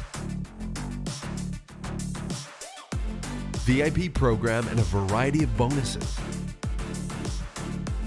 fast and easy withdrawals, Bet on every possible CSGO match and tournament, as well as any other esports game. Only on 22Bet. Are you tired of your boring old skins and looking for beautiful new ones? Tradeit.gg is your place to go for easy and secure trades within seconds. Simply pick and choose whatever item you want to trade from Tradeit's huge inventory. Verify the trade on Steam and you're ready. With the lowest fees in the market and a beautiful, easy-to-use UI, Tradeit also offers you the option to instantly sell your items for cash. We accept a wide variety of payment methods. Tradeit.gg is the go-to place whenever you want to try out fancy new skins. Start trading today at Tradeit.gg. It's a good vibe, trend, trend, trend, trend. It's a good vibe, trend, trend, trend, trend. It's a good vibe, trend, trend, trend, trend. Good vibe, trend.